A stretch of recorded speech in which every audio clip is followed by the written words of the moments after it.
Good evening and welcome to the Saturday edition of the Minions of the Zoo podcast, stream, experience, whatever. I'm your host and keeper of the Harry channel, and with me tonight are Minions 3, Serenity Star 13, Hello. DrFunctional, Hey.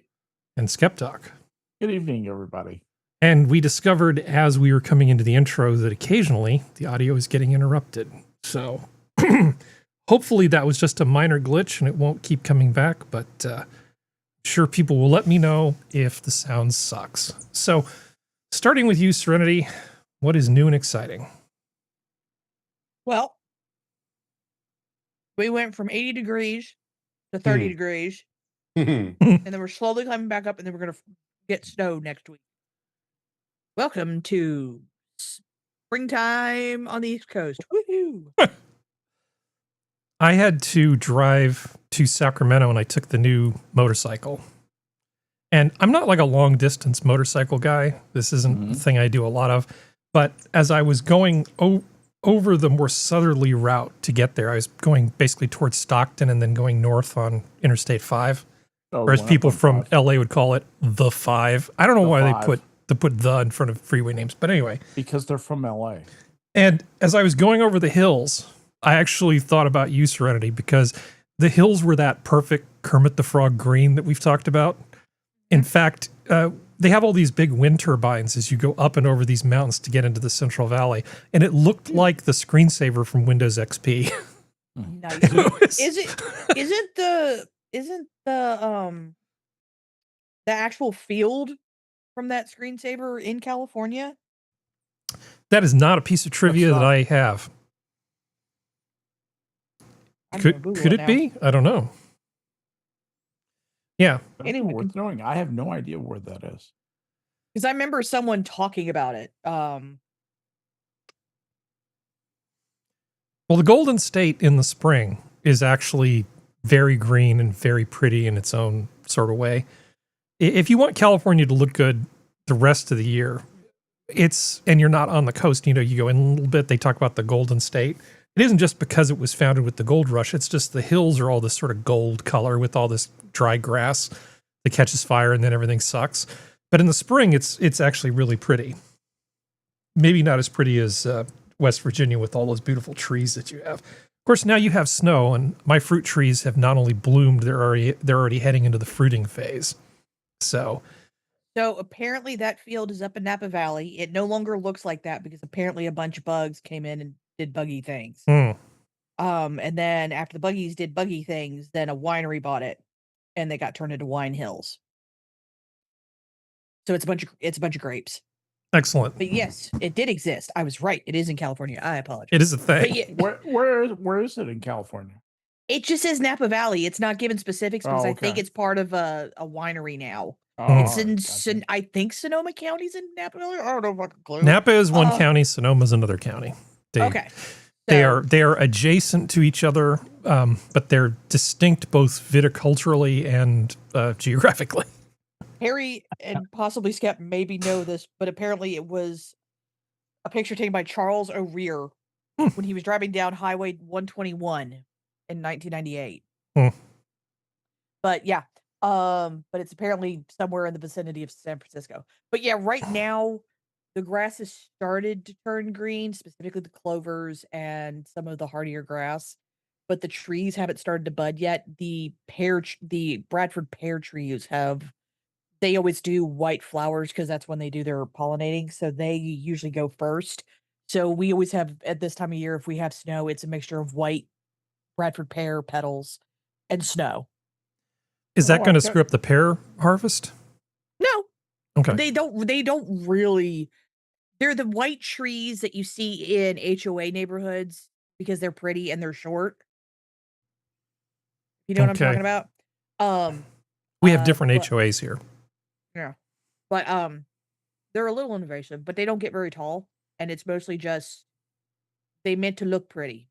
They're one of the trees that I think it's the male just produces pollen so much, and they look pretty, but that's the reason why people have allergy problems.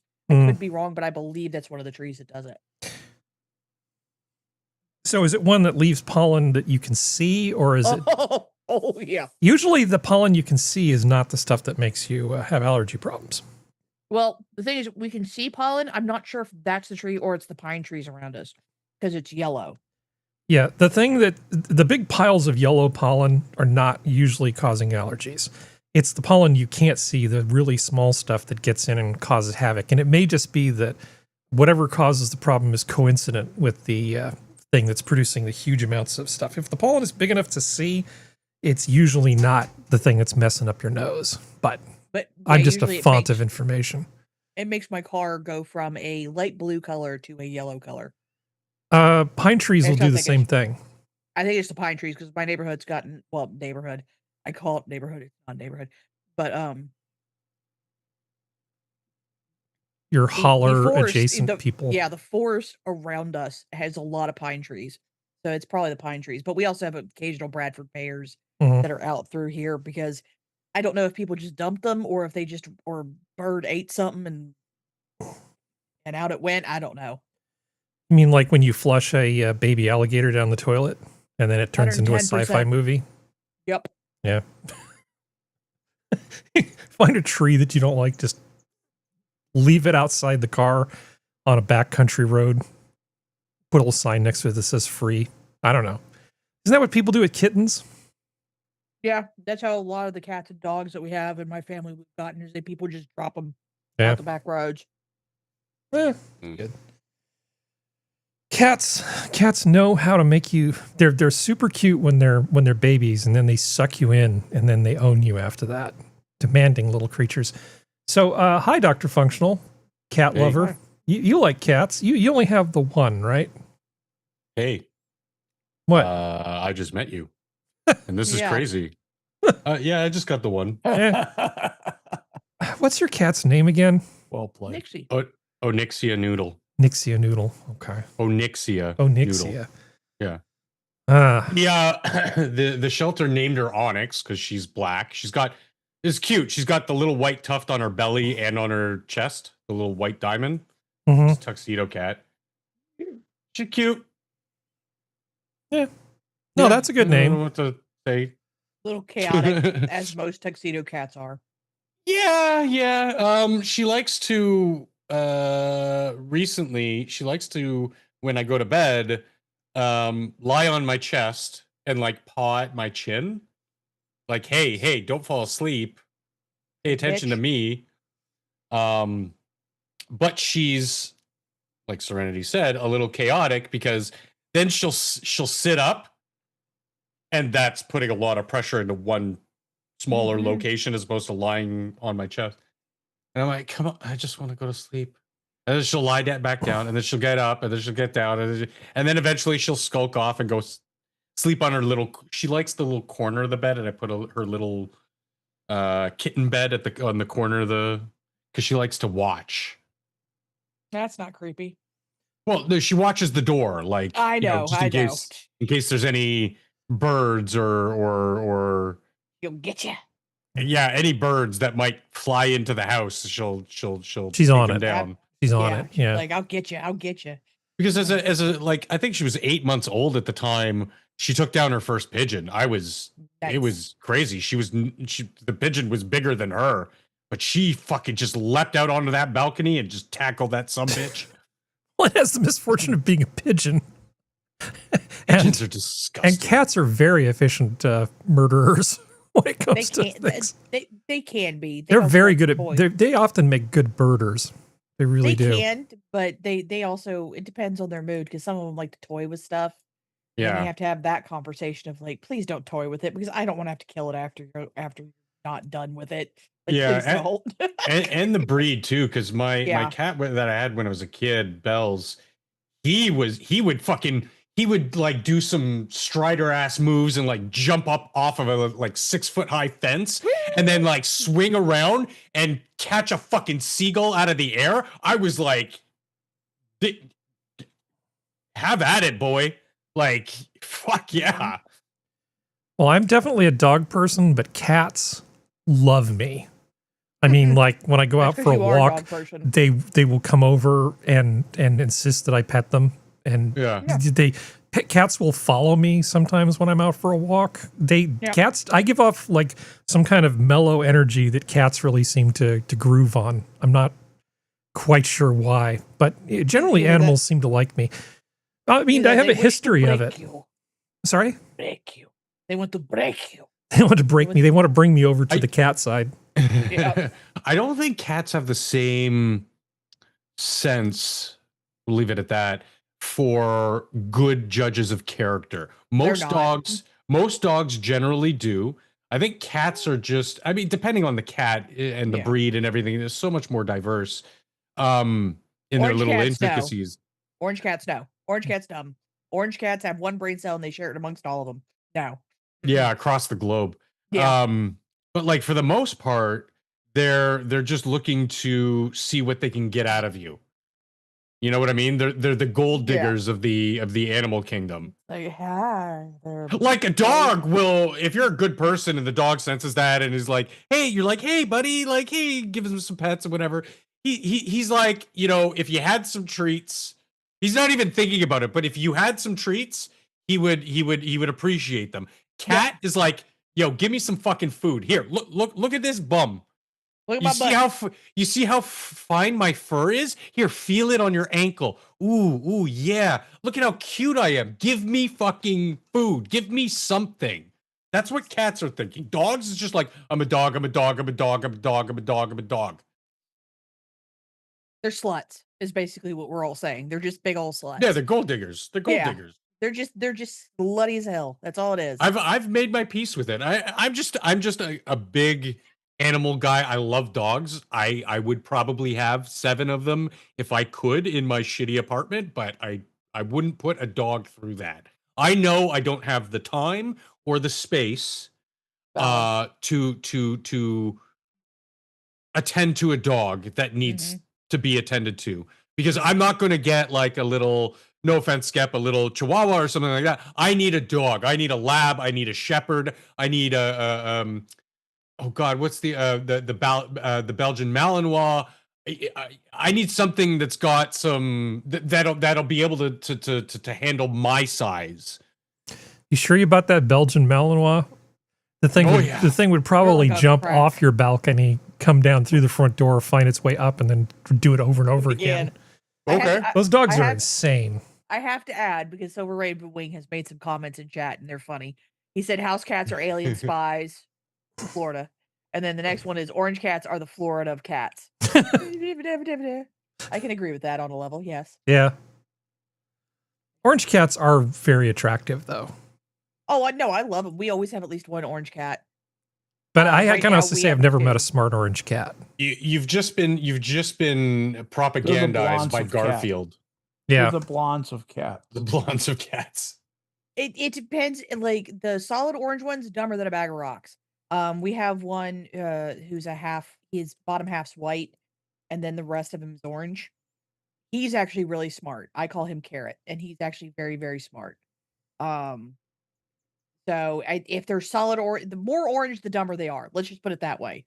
If there's at least something else running in that gene pool, they're usually pretty good and they're pretty intelligent. But it's like human gingers. Yeah, except they have souls.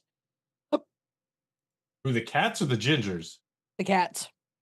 Yeah, I don't know about that. I don't think cats have souls. I think that's why they can see souls. I swear to God, every cat I've had in my life can see things that aren't there. Mm-hmm. And I want to know what it is. Maybe you don't. Maybe that's what we got. No, I'm that fucking sadistic. I want to know. Because if they can see like souls and spirits, okay, that's one thing. If their vision is so acute that they're watching, particles of whatever going through the air, dust or hair or what have you, going through the air that our eyes just don't see. Because if you look hard enough, you can see, or maybe it's just me, but I can see little things in the air floating around. But you have to be like looking for it and looking at it with sufficient light. They just seem to always see things. And it catches their attention. And then you're looking at them, I don't know what you're looking at, but you look confused that you saw something and now it's not there. So it's either the really creepy thing, Serenity, like souls exist and there's spirits and they can see the energies of the people who have passed, or it's just something stupid and mundane. Like they just have really, really fucking good eyes. Which they kind of do, but excuse me. I think my mixing board is doing something stupid. I can't do anything without restarting the show. So what I'm going to do is I'm going to not touch it. So drawn. Yeah, so we're just going to not touch that because I think that might be part of the issue. Okay, so I was showing images of Garfield Kart because did you guys ever see that? It's like this bad knockoff of Mario Kart, but with Garfield and friends. So lame. Probably one of the lamest things ever. Gosh, what was it you were mentioning that reminded me of something that's going to show up? Oh gosh, I don't know. So much stuff has been going on. So is there anything else you wanted to share before we go on to Mr. Talk in the chat? It was interesting because there was a big thing, WEDS Day in Toronto, the celebration of terrorists. And so not going to get too deep into it, but federal government, okay with it. Municipal government, okay with it. At least the provincial guy at the 11th hour said, you know, this is ridiculous. This should be, but the court struck it down. It's free speech. But if I call someone, I almost slipped. If I say a naughty word that starts with N or MotZ euphemism or something, I could get, you know, thrown in prison. Or if I call a woman a cunt in the street, like I can get thrown in prison. That's not free speech. But saying that terrorists, you know, death to all the Jews, it's a different story. It's silly. So that went on, but I was too busy today to go down to the demonstration. It was outside the U.S.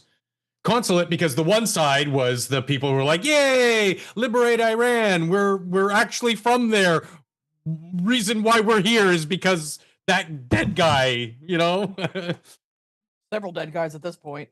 And so there was the counter protest of WEDS Day, we're gonna celebrate this, and you know, get your offals, and so it was a whole thing. But yeah. Move on to Skep now. So before we go, do you guys do the daylight savings time thing? I think Sora does. But do you do that in Toronto? Sora will not do it next year. So they will not fall back next year. God, I hate it. But our premier also wants to get rid of it. Yeah, so he might be next. Yeah, I mean, it one quick thing though, because in the modern age, it's less of a concern because everything updates anyway.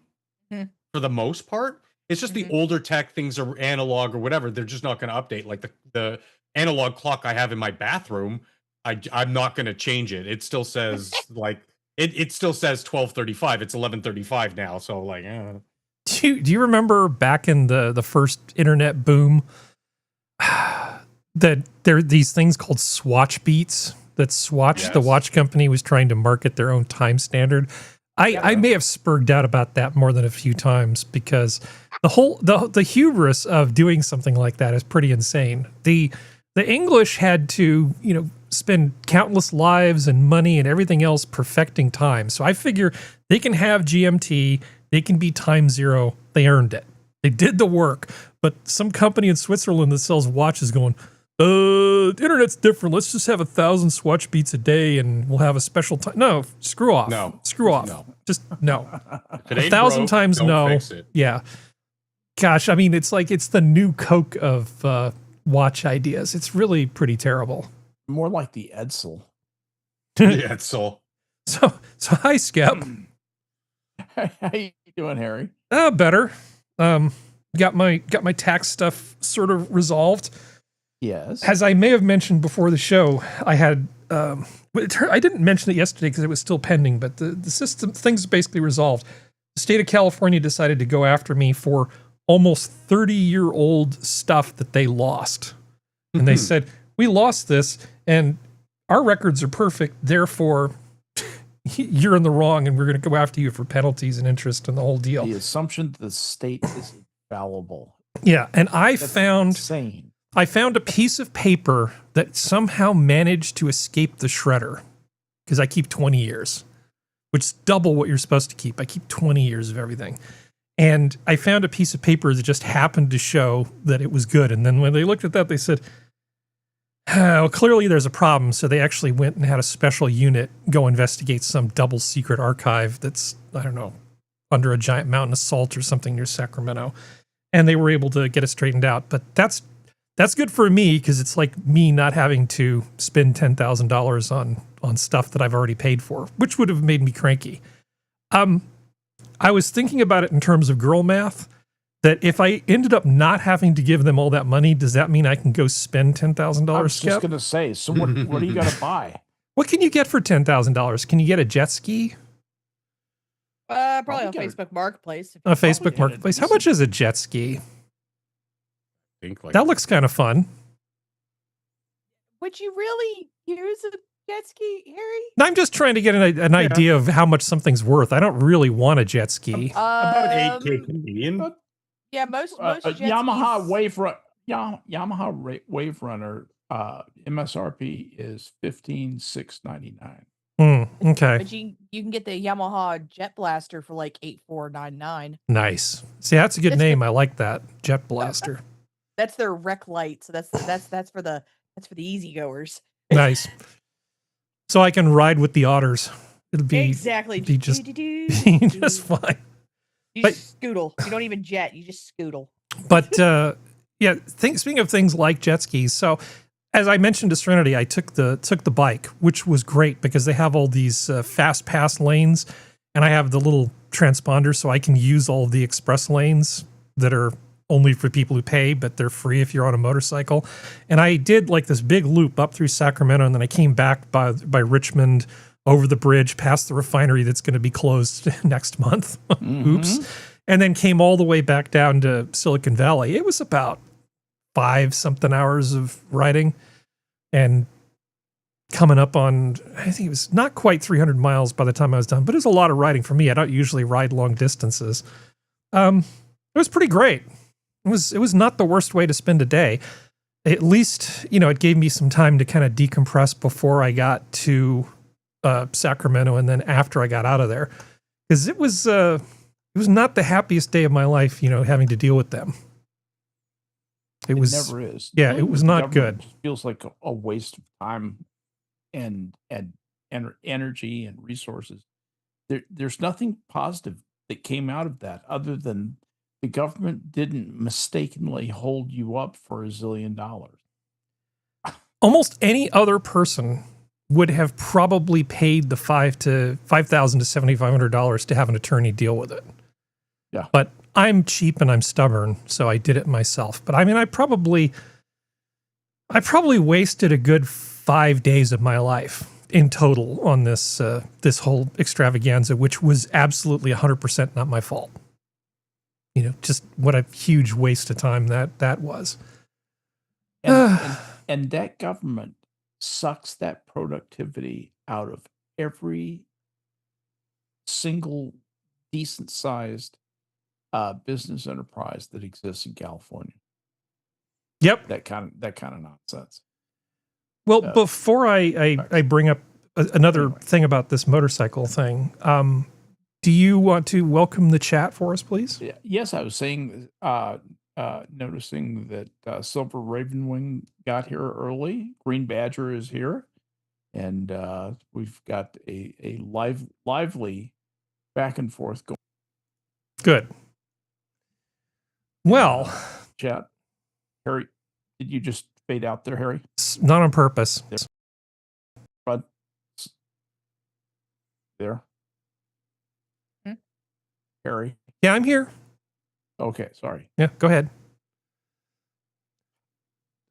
Where were we? Let's see. Silver Ravenwing. Greeting Silver Ravenwing Badger is here, and there's lots of back and forth between them and us in chat, which we love. We love seeing you guys come out and listen to us make fools of ourselves once a week, and it's fun to have an audience. You know how people love research that supports opinions that they already have? because that's like the best research. Like That's the coffee best is good research for ever. you. Yeah. Cannabis, legal cannabis makes you sexier and more Scott Adams attractive. territory. Whatever, Yeah. right? So there's a couple studies that were made over the last few decades. One of them was out of UCLA. I think was from like 2021. Yeah, 2021. I'm showing it right here. Modulation of attention and stress with arousal. And this is not that kind of arousal. The mental and physical effects of riding a motorcycle. And they found that 20 minutes of motorcycling lowered cortisol levels by 28%. I am In not men or women? surprised. I don't know. I didn't get that far. A lot, because it's a lot harder for women to dissolve cortisol in their systems. Oh, Men, it's quite easy. Like it can. I think the time frame is 10 to 20 minutes. For women, it's pretty much the whole day, and it only lowers at a steeper decline when they go to bed. well, I know. Let's just say men for the So there's sake of argument. There's a big difference. So Yeah, well, the second study only focused on men, which was a study out of a university in Japan. Mhm. And they actually didn't look at the short-term effects of it. They looked at the long-term effects. So they took 23 men between the ages of 40 and 50 who had motorcycle licenses but hadn't ridden in the last 10 years. And they had them ride daily, like for commuting and other things, on like middleweight bikes for 2 months.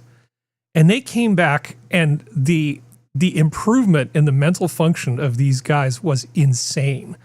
I mean, the simple act of having to use executive decision making, accurately and quickly, all of the stimulation that was involved, in this sort of thing just lit up all kinds of stuff in the prefrontal cortex on these guys. Memory was improved. Everything was improved in terms of mental function by up to 50% in some tests. It was a very non-trivial amount of improvement that these guys got. But I can totally see in a frenetic world, it's really nice to have something that you just have to focus on. Don't listen to the radio. Just pay attention to your surroundings. Be like, right there and aware and not distracted. And it does kind of clear your mind of a lot of bullshit. But more than that, it exercises parts of the brain that sedentary people don't get exercised. Now, there's other ways to do this. They've tried to use video games to do this and other things, but a strenuous physical activity that requires like extreme levels of mental concentration, uninterrupted mental concentration, has really positive effects. The main thing is just do something to use your brain. Don't just sit there, just try to keep mentally stimulated. And it's way better to do something instead of nothing. The end. But yeah, Skep, I felt that on balance, it would probably, because I knew about this research before that, I felt on balance it would probably be better to take the bike.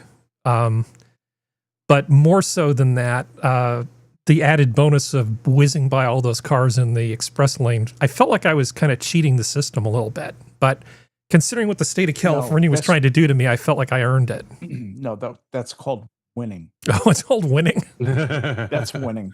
Okay. All right. Well, all right. Let's move on before I bore myself. Really firing up the amygdala, eh? Yeah, kick that amygdala forward. Oh, who was that guy? The guy who's on Art Bell all the time talking about the amygdala. I remember that. I can't remember Art the name Bell. of the guy. Wow. Oh, I mean, Art Bell. Used to listen to Art Bell all the time. Yeah, absolutely. But before then, I told you my favorite was Mae Brussel from the World Conspiracy Report. Man, those were some good times. You have music from the Hearts of Space on the weekend and Mae Brussel during the week. Life was pretty good back then. Was there anything you wanted to share, Skep, before I get into more stuff and things from the spreadsheet? Well, but the peas are in the ground. The tomatoes, the seedlings are started. Mm-hmm. Our stupid lemon tree is budding, and it's about to start with the fruit. Believe it or not, we're going to get lemons this time of year. Unbelievable. Huh. Nice. And interesting times. And I mowed the lawn today. I mowed the lawn today too. Or snowbound. Yes. I love Texas. I'm really liking my new electric lawnmower thing. The one from the EGO. Yeah. It takes 2 of their battery packs, the same one I use in my chainsaw and everything else. And that lawnmower is pretty great. And it's surprising how light it is compared to pushing around an old Briggs & Stratton motor. I don't know. I feel stupid for paying the money for the drive part of it where I can push a button and it'll move itself, because it's so light, it just doesn't really need it. That was just a waste of money on my part. Those mowers work fantastic, though. It's a really great thing. So, you know how we talk. I'm sorry. Go ahead. They finally have motors in them that are powerful enough. Oh yeah, Electric motors in them powerful enough. Plenty of actually cut torque. Grass. Yeah. Yeah, exactly. That's- So remember the atomic Boy Scout, that story from a long time ago about the guy who built a nuclear pile in it. Yeah, who built a nuclear pile with a bunch of americium ionization cells from old smoke detectors. Smoke detectors, right? Almost, That's how Tim May discovered that. Well, anyway, that's the almost poisoned his entire neighborhood. Right. Yeah, that stuff's not supposed to be piled, taken out of its container and then piled in the shed in your backyard. That's just the wrong. Yeah. So we have this story: Southern California teen whose home laboratory sparked FBI investigation speaks out. I honestly don't know what to make of this. Okay, so anyway, this guy wants to go to med school. He was supposedly doing research, in air quotes. I mean, basically, he was a 17-year-old who was just kind of messing around with chemicals, is what it sounds like to me. But okay, key takeaways. A California teen's home lab triggered an FBI investigation over suspicious materials. Almaviv cooperated with authorities but remains unsure about the concerns raised. Chemistry professor Elaine Bernal highlighted safety issues with Fritz's experiments and chemical use. Now, let me read a little more. What's he doing? I think he's mostly just farting around, honestly. He didn't have a CRISPR machine in his garage. Now, that would scare me. But there's nothing here other than, I don't think he was a danger to anybody but himself. But some busybodies decided, oh, this seems suspicious. We should probably have the authorities go pay a little chat. Well, yeah, I mean, if he's got a jug of hydrochloric acid down there or something, it probably needs to be counseled about. I don't need. Well, hey, dude, I had 18 molar sulfuric acid in my lab when I was a kid, and I never caused anybody problems. Look. But you and I are special. Okay. As long as his name isn't Muhammad, we're fine. Okay. Yeah. The Southern California teenagers whose home library sparked a nearly week-long investigation from the FBI. Yeah, that's not intrusive. Last week is speaking out, stating that he's just a kid who interested in science. Last Monday, Irvine Police Department officers were called to a home near Cartwheel and Iluna in a gated Irvine neighborhood. His parents have money. After learning of suspicious materials discovered by the property's landlord. As the investigation continued, both Orange County Fire Authority and FBI investigators were called to the scene after it was determined that the materials were possible indicators of chemical nerve agents. They weren't chemical nerve agents. According to a source familiar with the investigation, they said that the substances paired with writings found at the scene were concerning. I don't think these people know what concerning really is, honestly. Yeah, so as the investigation progressed, the National Guard's Weapons of Mass Destruction Civil Support Team were deployed to the neighborhood to assist with the handling of the materials and ongoing probe. Videos from the scene show FBI personnel dressed in hazardous materials suits and breathing apparatus as they walk to and from the home through the garage. This is usually where Serenity says, oh, I have more information, and he was actually a little nasty person. So I'm ready for you to cut in if you need to. Considering I do not know how to say this word, so Okay. Someone's going to correct me. Okay. Screw it, I'm spelling it. CYCLOOCATRAE. He had that as part of his whole thing, as well as acetone. Well, they hold on, Skep. Didn't hear what you spelled. Yeah, what you spelled. I'm trying to see if I can find it. Is it isopropyl magnesium chloride? Is that the one? No, it's a conjugated monocyclic hydrocarbon derivative of cyclotane. Okay. Cyclotane? I don't know. I'm going to just grab the. I'm going to say something and then I'm going to jump over to Skep for a second. So, Now there's some FUD here. Okay, so dangerous chemicals, right? And then by FUD I mean fear, uncertainty, and doubt. It's the currency of the governments everywhere. Those experiments needed to be done in a proper lab facility. No argument. No argument there. And Professor Elaine Burnell, she said that acetone is highly flammable. Nail polish remover is acetone. It's highly flammable. What's your point? And that the compounds Fritz used required proper storage due to the risk of fire explosion. Okay. She also expressed concern over how the chemicals were disposed of in the escape of gases during the experiments. Yeah, you need a big-ass vent hood. None of this says that this kid was a terrorist. I think he was just some kid kind of screwing around. In terms of, like, scary chemicals, Skep, I'm not going to tell people how to do this stuff, but the chemistry for making terrible things is not complicated. It's actually incredibly easy. This is why the Germans were able to do it at the beginning of the last century. It's not complicated. We're not going to say how to do it. Oh God, no. With astonishingly available, and I'm talking about go down to Walmart and buy it. You can make things that will go boom. Yeah. You can make things that will burn hotter than you can imagine. Hot enough to melt steel. Yeah, dangerous chemicals are easily synthesized. Yes, So- absolutely. Go ahead, So Serenity. apparently that Psylocke, whatever it's called, is apparently colorless flammable liquid at room temperature. So Well, it can go. all right. Let me see what this stuff is. Well, it's definitely I not think so. safe, right? We all Yeah. agree that what he was doing was unsafe, but whether he's a dirty little terrorist or not is kind of the Well, I mean, question. if his parents owned the house, like go to town, baby boy. But you're renting that house. You don't need to be doing any of that shit in a rented Yeah, house. and nowhere in here are they making it sound like he was running a meth lab out of his bedroom either. So Yeah. I think Yeah, he was don't do just an that, idiot who was Roger. just screwing around with stuff. But maybe he had some goal for his weird ass science fair. I hope he did. I hope it wasn't nefarious. But Yeah. Well, a lot of maybe. kids did end up doing stupid stuff. So with if you their can cut and nefarious paste thoughts. the name of the chemical into I the did in both our chat as well as Oh, here. Let me YouTube go. chat. Let me go run. Okay. Look at it real quick. cyclooctate. they call it Oh. COT, COT. Yeah, I can't pronounce that. Yeah, it's like my brain, my dyslexia Let's- kicks in, and I'm let's like, get I Skep have in on no this one. idea. Let me find it. Okay, cyclooctate.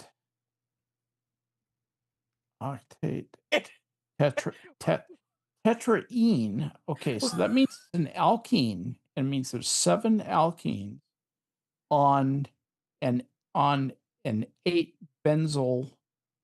That's what the cyclo is. So those are benzene rings, or that's a benzene. That is a benzene ring. Okay, that's a benzene ring that's a really complex chemical. That's a very When complex Skep chemical. has a hard time Yeah. pronouncing the word, we're all You know what? screwed. You have to just sound them out. And the other thing is, I'm guessing at what the chemical structure is of this. It's not trains are not. That's not a class of chemicals you encounter every day. Yeah. Hey, do you remember this asshole? Ahmed that Mohammed, kid? who That's Who why I was it said what doing I that? said. Oh yeah. So who I he thought that you were playing this for me. No, well, I mean, I missed it. It is surprising. This kid was just trying to get a response. He's like, I got brown skin, feel like getting some scholarships. Let me just make the most suspicious looking and useless device possible. It's like he took a clock apart and then put it in a briefcase and then made it make little beeping noises. It's like, oh yeah, we all know what Also- you're doing. Just to add, if you look up a picture of the kid, that the Fritz, Oh yeah. Indian, not white, Indian. Yeah, Fritz, huh? maybe Fritz is got a bright future in front of him. I don't know, but It's this seems like an overreaction to me. well, the problem is that one, it's California. Like, it's just he's what, in Irvine? Yeah. Yeah. Like, being that close to Irvine, if I was FBI, I'd be paranoid too. Like, I'm not saying it's right, but at the same time, I get it. I don't 100% agree with it, but I get it. Because we had people, like, back in the 90s, we had someone blow up off the front of the face of a major building with fertilizer and a few other things. But fertilizer. Yeah. So I can understand the paranoia. Also, like I said, you're doing that in a rented house, motherfucker. Calm down. Yeah, I don't think was doing much for the property values because stuff like that True. just gets soaked into the drywall, and it's really hard to clean up something like that if Stuff in there's a California spill. already goes up like a freaking dry tumbleweed in the desert anyway. I can't imagine what something that already looks like it maybe have a high flammability process. Yeah. Well, people adds are to a little that. on edge apparently, but anyway, let me put a little check mark next to that and move on. Okay, let's see. We have all sorts of stuff. Okay, so functional. I do have something for you. Is it pizza? No, but it's a follow up Good, 'cause to I'm what we already eating pizza. were talking about last week, Okay. which was let me see if I can get this to load. Okay. Best date of when to Hold on. So let me go to 31 seconds, which is where we want to be. So this guy's actually talking about the question we talked about last time when we were talking about the Epstein drive and when you would want to leave to get to like anywhere. So in this case, we're talking about the nearest star that makes sense to go to, which is Barnard's star, because the one that's yet closer is actually a triple and it's complicated and it's not really a place where we want to go. And Barnard's star, he'll give you the précis. So this is Thomas Mulligan, and this is actually a pretty decent but video. dramatically simpler. And in his now famous 2006 paper, astrophysicist Andrew Kennedy wanted to calculate the optimal time to first attempt this journey. He knew that if you leave too early, you may get overtaken by better ships that leave later, and if you leave too late, you've wasted valuable time. So assuming that propulsion speeds improve by 1.4% every year, the optimal departure date to leave for Barnard's star is the year 2641. You might not know this. Sorry. Oh my god, Jesus. 2641. so I thought that was interesting, and I actually did go through the paper. I just gave it a quick skim. He goes into a fair amount of. I mean, this is an actual proper scholarly paper worth looking up. It's Andrew Kennedy, Interstellar Travel, the Weight Calculation, and the Incentive Trap of Progress. And it's a good paper. Actually, it's right up there with the Drake equation. I recommend if you're interested in this sort of thing, this is how you figure this sort of stuff out. Anyway, so that was cool. Anyway, this... You want to know? Go ahead. I've read that paper. You want to know what else is cool? What? They pointed the Webb at Uranus. Nice. Booty. No, they did. Yeah. We got some new data that pretty promising. I thought it was interesting. Yep. We discovered 2 new moons for Uranus, and both contain water in some manner. We just don't know what yet. Yeah. There's a lot of water that we still can learn so much from, like, literally our own solar backyard. Crazy. 2 new moons. That's crazy. Yeah. There was another thing about Uranus. There's been a number of useful results from those observations, both in terms of atmospheric chemistry, and we're really starting to rethink what we know about that planet. A lot of it is just the Webb. I would have thought that when I was a kid, I would have assumed we would have needed to send follow-up space probes. The fact that a thing that's just hanging out at a Lagrange point is able to gather this much information without having to go anywhere is pretty impressive. Because the last time we looked at it was Voyager. It was the last time we got, like, obviously we've looked at it with Hubble and other telescopes, but I mean, really good. The best pictures we've had, the last ones were of from Voyager. They were pretty incredible. They were. And we've now improved on them and our understanding of what the hell is actually going on there. I mean, again, all of it is data that we still have to, but the theories are coming out based on the data. Ooh, space laser. Yeah. Well, okay, astronomers spot a record-breaking space laser 8 billion light years away. So it's just to reduce your expectations a bit here.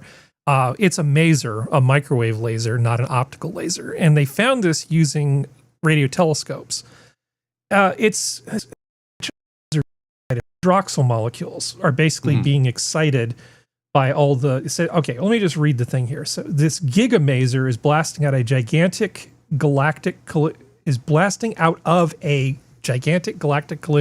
some 8 billion light years away, where compressed gas is stimulating hydroxyl molecules to emit intense radio waves at the same wavelength. I don't know how much people know about lasers, but a laser is light amplification through stimulated emission of radiation, meaning that if you can add energy to certain atoms, they essentially will emit a photon. Yep. And that's what's happening here. But in this case, the photon is in the microwave range, not optical. And as just sort of a happy accident, part of why we're able to see this isn't because it's so intense. It's because there's a gravitational lens that's occurring from some other object between us and this that allowed us to actually observe it. Yeah. So essentially, we got out the big cosmic magnifying glass and just happened to see this thing 8 billion light years away. Pretty cool. Pretty cool. 8 billion light years away. Yeah. Because if it wasn't for the gravitational lensing, we would not be able to resolve this. Yeah. Like amazing. Astrophysics is a hobby of mine, Skep, but still something to that scale, 8 billion light years, is still beyond my comprehension. It's half the life of the universe. Well, yeah. Yeah. In fact, really, for human beings, we find it very difficult to conceive numbers greater than about 1 million. We can conceive of 100, and we can conceive of 10 hundreds easily. And we can even conceive of tens and 100 and 1,000 of those.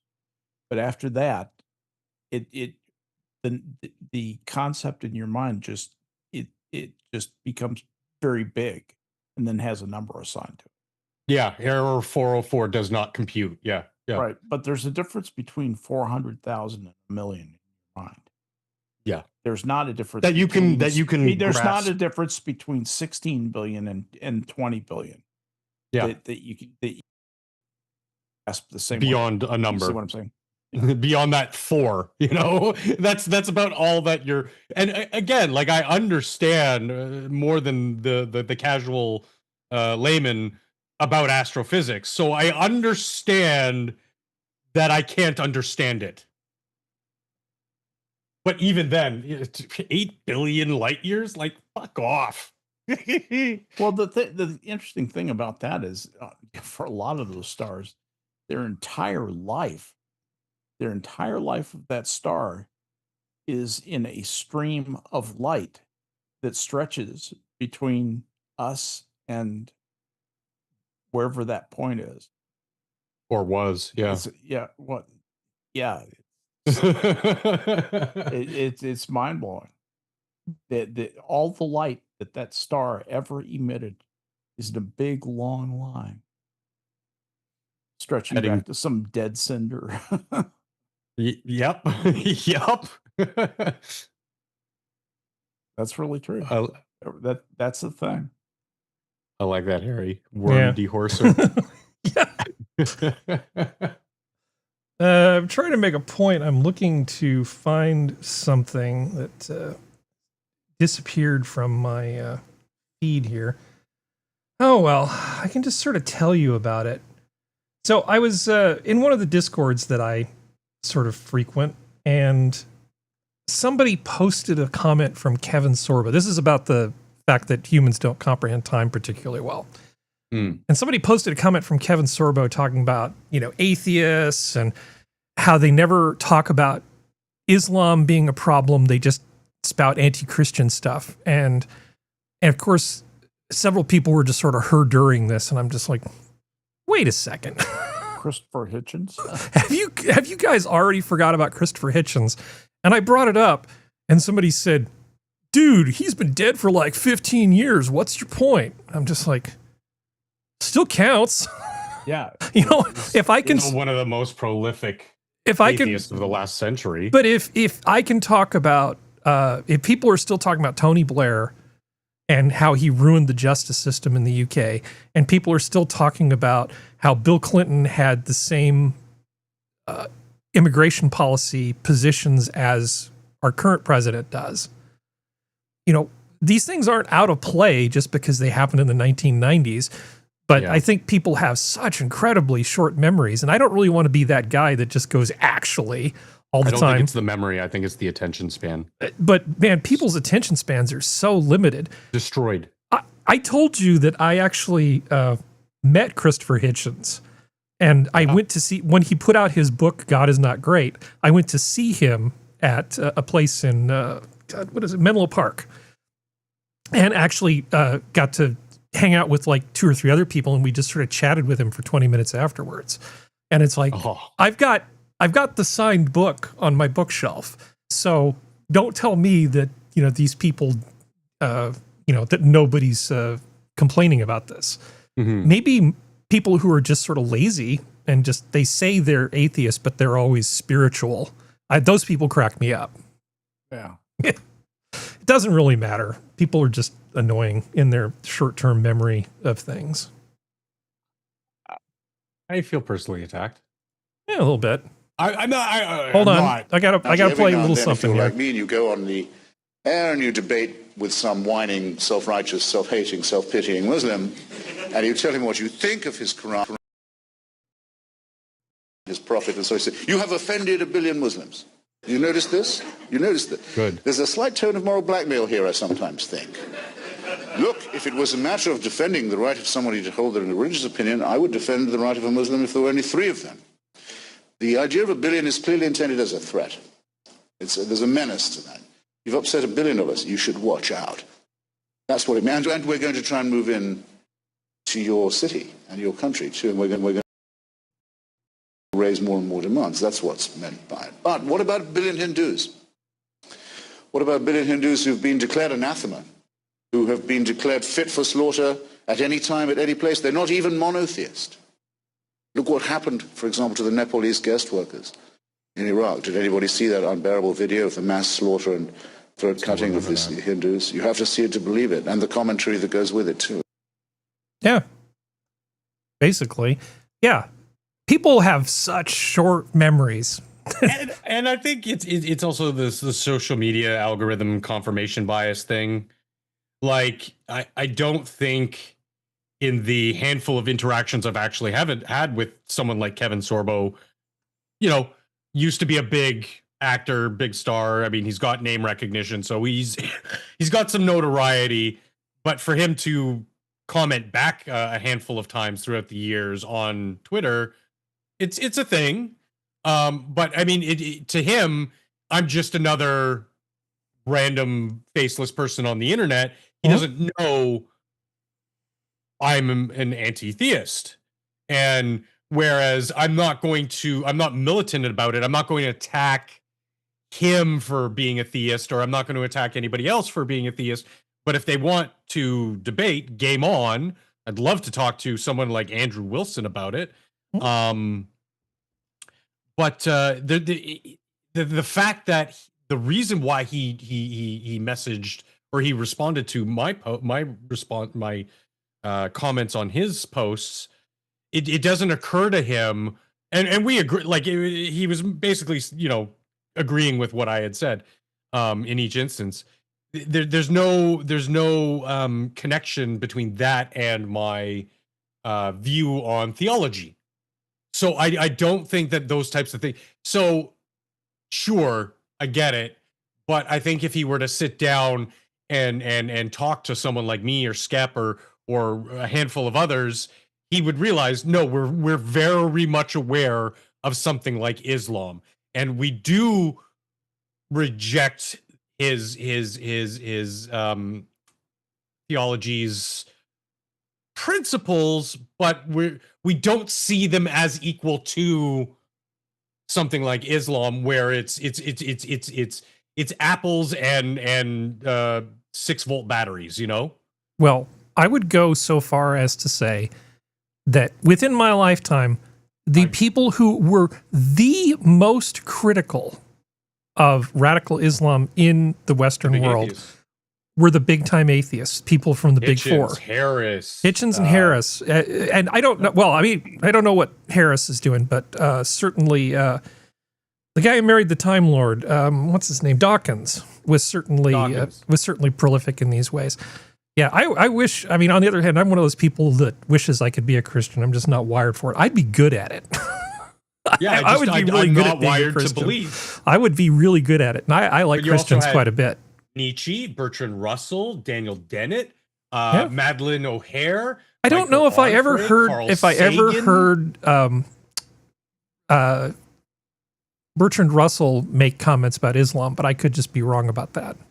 No, he did. He did. No, I think that Sagan too. Although it wasn't as big of a focus for them as it was for Dawkins, Harrison, Hitchens.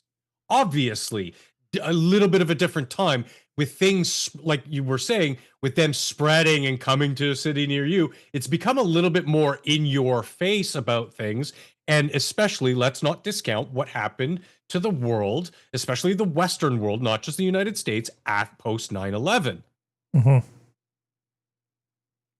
And it's incredible what 25 years can do. I think it was AJW had that meme where it was, a picture of the trade centers getting hit and a picture of Mom Donnie on his rug in the mansion or in City Hall or whatever. It was like, yeah, well. Yeah. So, excuse me. Serenity, do you want to stay as far away from this as possible, or do you want a piece of this?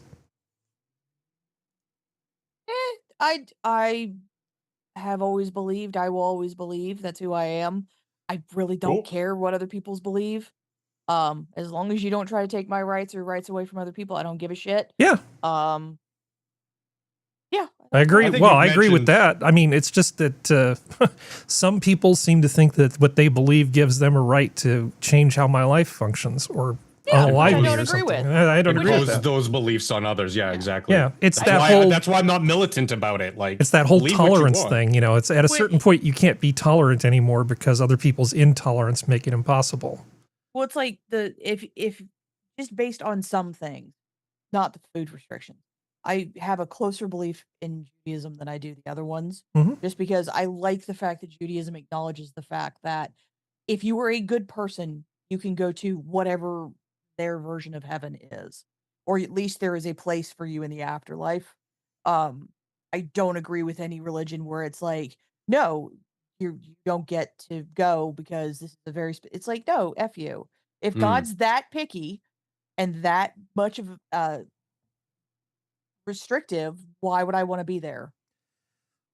Yeah, that's my stance. Like, yeah, and that's kind of there's he did a comedy special years ago, but that's the guy from Mike and Molly. It was a TV series, but he made a joke about it because he's from Boston, so he grew up Catholic, and he made a joke about it. He's like, I don't know, like we could all be wrong. We could all get to the get to the end of it, and we turn out it'd be like the betting rooms in Las Vegas when you're ripping up the paper going, did you all bet on the Amazonian tree frog, and throwing it? He's like, we don't know. Like, we'll get there.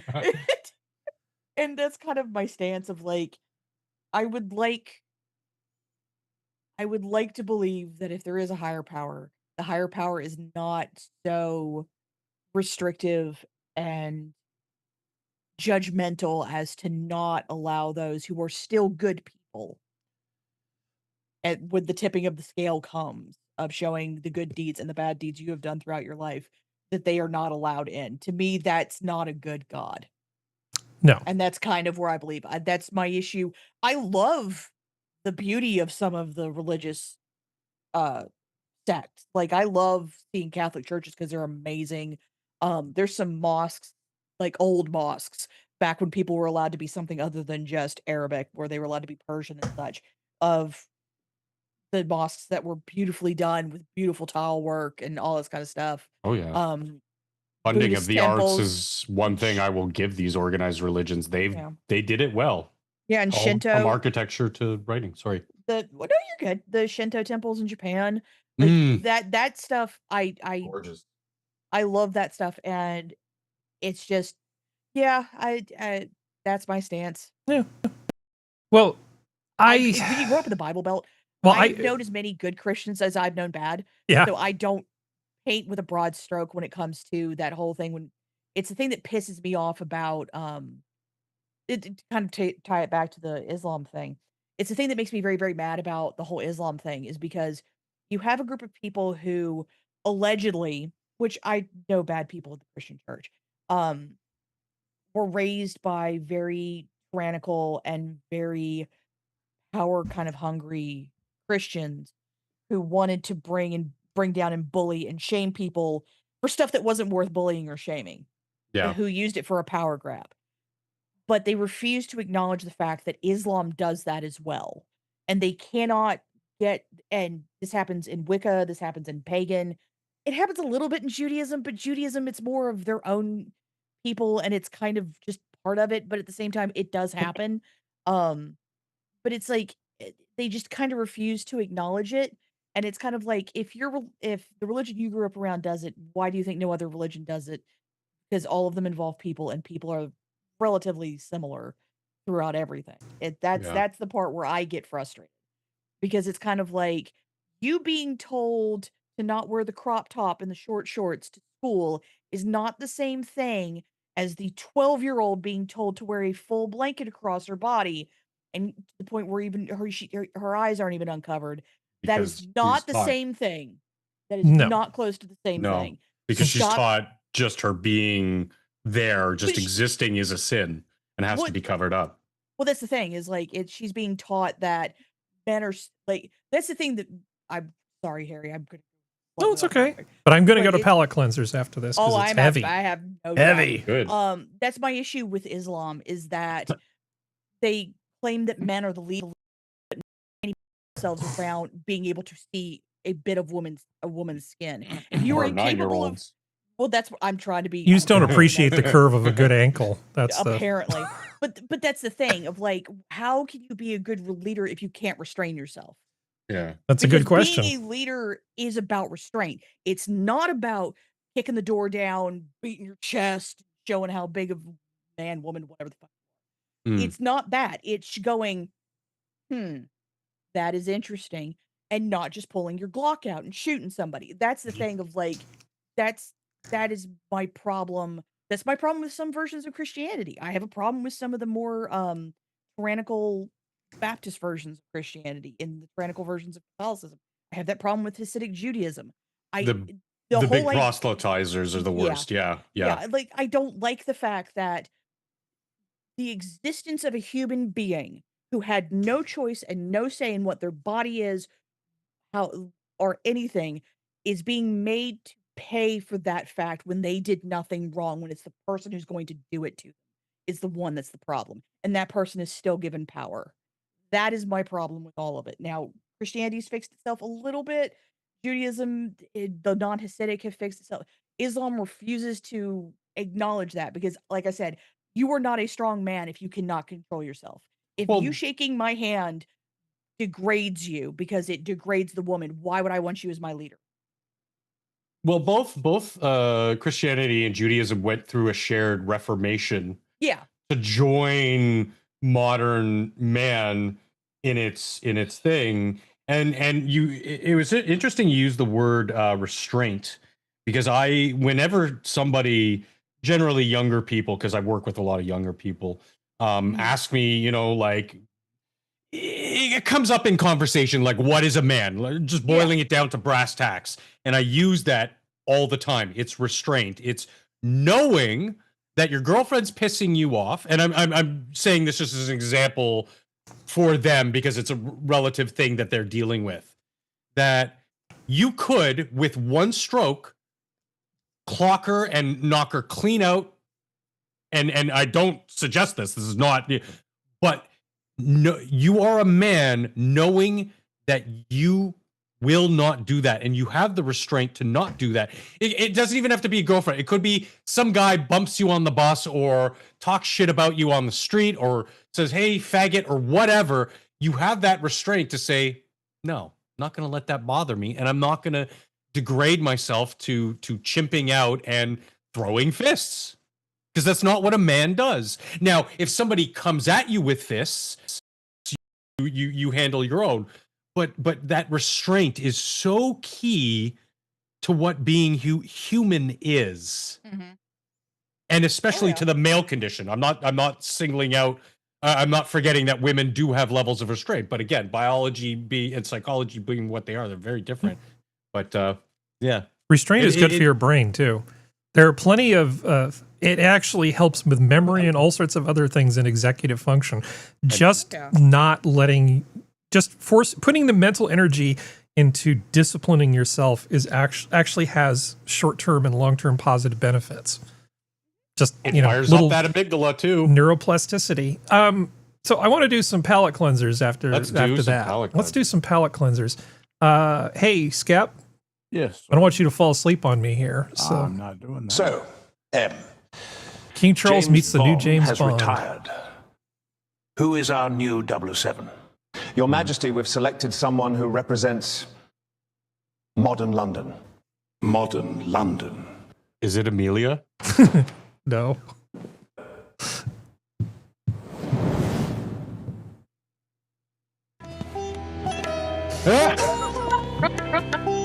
Bond. Sing Bond. Sitar. Bond. Sing Bond. I was very amused when I saw that. Oh, that is Yeah, Assassin, it was a reverse reformation. But moving on. The Turbinator? Hey, we're not even getting into the Turbinator. Save Canada.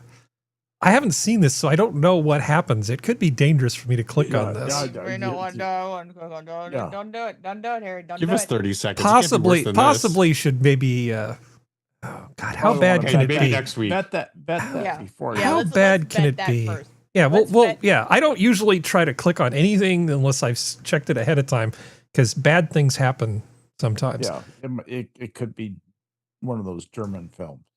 It could be one of those German art films. Okay. So you guys are probably familiar with this, was it Tasting History channel? I mean, it's a pretty big channel. Uh-huh. So he did a... This is a medieval recipe for corned beef and cabbage. Yeah, I saw now, that. typically, I mean, I was going to watch this. I mean, just not going to steal all his content because I just have a little too much respect for the guy. But they do this.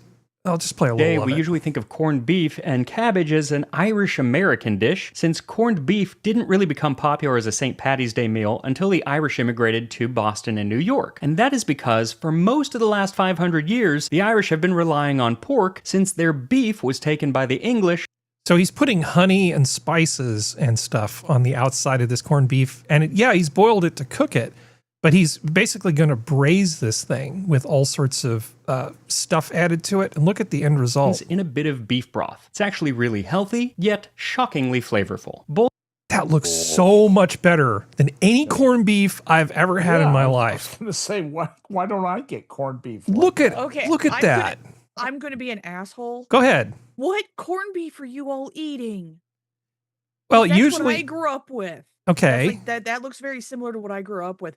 It's where- well, his is sort of desiccated. sweet and savory, and usually what we get is like boiled and then braised, and then they'll slice it really thinly. Like if you get a good Jewish deli and you get that kind of corned beef where it's sliced up like lunch meat, that's fine. But as a thing that you eat on a plate, it's always like kind of boiled, kind of salty, kind of slimy, and never with a nice crust on it like this. Yeah. That's what to answer your question. Where has this been all my life? I want that. Yeah. Come to the country East Coast. Come. I will. Come to my Both people. recipes are Come to my people.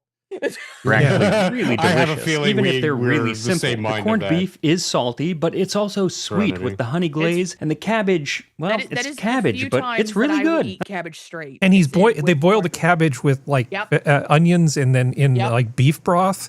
Yep. And I've Yeah, never yeah. had cabbage boiled in beef broth before. Oh, Harry. Oh, yeah. Harry. I've had sort of the Germany stuff that comes with pork and No.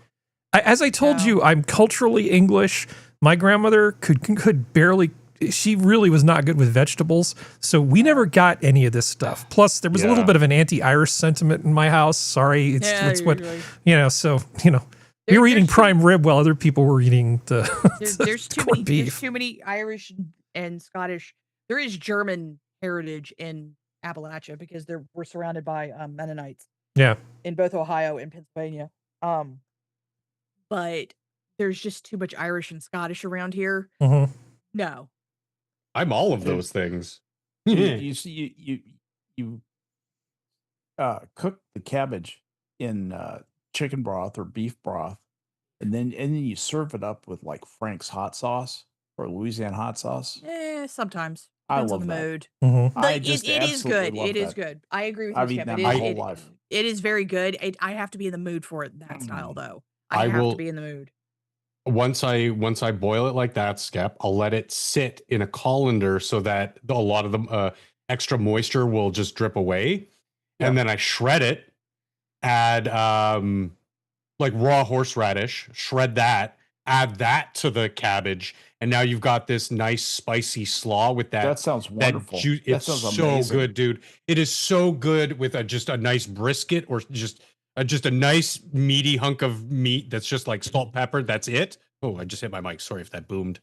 And oh my god, horseradish is so underused, so horseradish. underutilized. Good horseradish. I'm Serenity. I'm talking like the root. Yeah. Like raw, utilizing it properly. I'm not against canned horseradish. I love that stuff when I have my steak. It's like steak and horseradish, and I dollop that. So good. Another thing is with the cabbage, adding apple to give it a little bit of that sweetness that gets up into the, because when you're boiling the cabbage, you're boiling out the water that was in the cabbage and replacing those molecules with the flavor of the broth and the salt and blah blah blah blah. And so when you get that sweetness from the apple in it, oh baby, that perfect balance of sweet and salty and spicy. Yeah. Nice. I'm getting You're wet having a just thinking moment. about You're it. having a moment, I can tell. boy. You get me to talk about good food. So, Serenity, Like, do you need I to would go? love nothing better in the world except to like find a hot 20-year-old that wants to give me 17 children than to cook for all of you. Well, there you go. So, do you need to go deal with dogs now?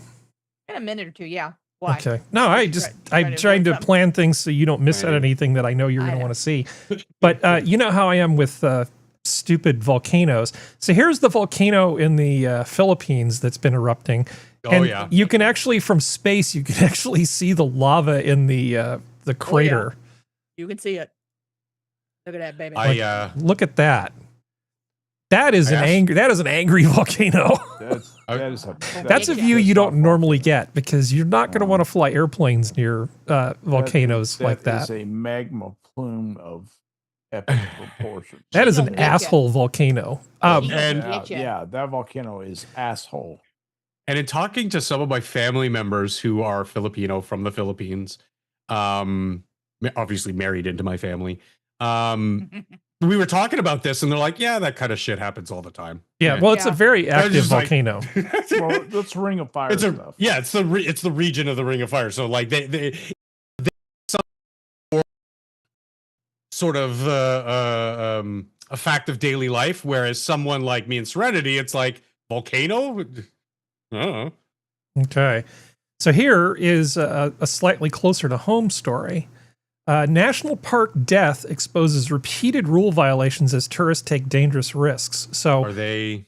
This was in. A tourist died last week after entering a closed hazardous area of Hawaii Volcanoes National Park, in what some say is the latest example of park visitors ignoring warning signs and wandering into off-limit areas. Yeah, I showed video of that guy getting his privilege checked by a buffalo one time. I mean, we've seen videos of people being stupid, but yeah, a volcano killed somebody in the United States. It Darwin, still counts. Party of one. Yeah, but it still counts, right? Well, I mean, volcanoes are deadly, and you need to treat them with respect. Don't get near active volcanoes. Like you in the story said, there's plenty of signage. Yeah. So Darwin, Party one. Sorry. Well, he just didn't. He didn't treat it with the appropriate respect. Yeah. Yeah. Right. You're not going to see me get killed by a volcano like this. Not in a million years. Because no. Not unless it springs up under your feet. Yeah, that'd be different. You have a working amygdala. Yeah. Tells me I'm gonna to keep bringing it back around to the feats, amygdala for some. do your stuff. Yeah. Yeah. It's easy self-preservation. Like even when I went, what's that thing called when you go into caves? Spelunking. Even when I went spelunking, I had to figure out and research if there's natural gas emissions in some of these caves and yada yada. Because if you go deep enough, you won't be able to breathe because there'll be something coming out of the earth that pushes all the oxygen and you die. Yep. So that's just a very easy thing to look up. Is this region of this place safe for spelunk? And you know, it's kind of an easy thing to look into. Fun thing about mines and caves is you can find little pits down there that actually trap gases that are heavier than the nitrogen oxygen mix of the atmosphere.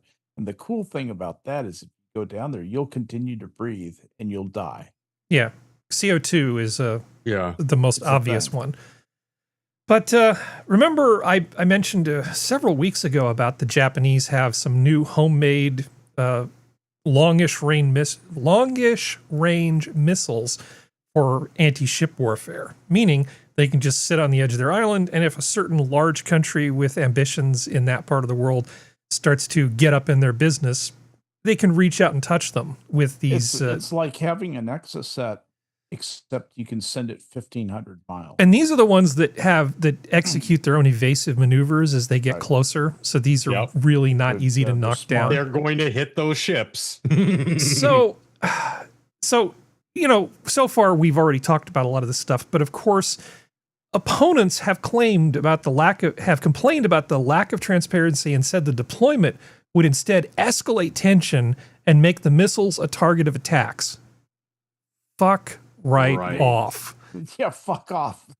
Pacifists are I mean, I love pacifism. I like it as a philosophy, but in practice, you just end up with these sign-holding nitwits who just don't understand stuff. I've got pictures of people. Military strategy. If there was ever a country that respected deterrence, it's China. They really understand this thing. They're playing the long game. If you have an opportunity to make it easy, they're probably going to leave you alone. They're very pragmatic about their warlike intentions. They're happy to wait for you to get weak. They are absolutely happy for you to decide, oh, I don't have to do this anymore. The Chinese haven't bothered us for 100 years. Am I going to have to get my Hadrian was right t-shirt? And they're certainly not holding a king, so it'll be fine. Don't put these weapons here that are a very effective deterrent to invasion by the Chinese. Don't put these out there. Yeah. So the prefecture has never been notified. Kumamoto Governor Takashi Kimura told reporters Monday, "It is extremely disappointing that we learned of this from media reports." Don't care. This is a national level thing. Your local council or whatever passes for this stuff. Your pay grade. You know, you're not even entitled to a notification. That's sorry. Somebody counsel him if he's disappointing. He may have PTSD. Yeah, I guess. We don't want him disappointed. Yeah. The Defense Ministry last year moved up the schedule of the missiles deployment by 1 year. Japan has accelerated a military buildup in the southwestern region, while China has escalated tension around Taiwan, the self-governing island Beijing claims as its own. Again, fuck right off. These are ship erasers, by the way. This is definitely a ship eraser. Ship eraser. Well, while we're talking about that, let me zoom up to the Iran part of the spreadsheet, which I wasn't sure we were going to touch. Do you know why I said my Hadrian t-shirt? Hadrian was right t-shirt? Well, yeah. Peace through strength. That's where it was first thought of coming from, was Hadrian. And that's the philosophy here. Again, bringing it back to restraint. Okay. Oh, yeah. Iranian submarine sunk by ATACMS, ATACMS short-range ballistic missile. That's not even the new good one. That's like our old stuff. This is the same, the one that I think we've been using, been giving to the Ukrainians, right? And the new Prism missiles are the upgrade to that. But yeah, we've been making short work of a big chunk of their Navy with what were previously thought to be land-based weapons for medium-range stuff. We pretty well got all their big ships. What they're doing now is they're going after any civilian vessel and doing what they, trying to turn it into a mine-laying vehicle. And that's what they want to do is is to go out and or at least before today, they thought that was a good idea. They think that's not a good idea. I understand this. I mean, these missiles are not cheap, right? But that's if you take out an entire submarine with one of these, that's good return on investment. Yeah. I mean, not as good as the return on investment if we just flown an A-10 into the harbor.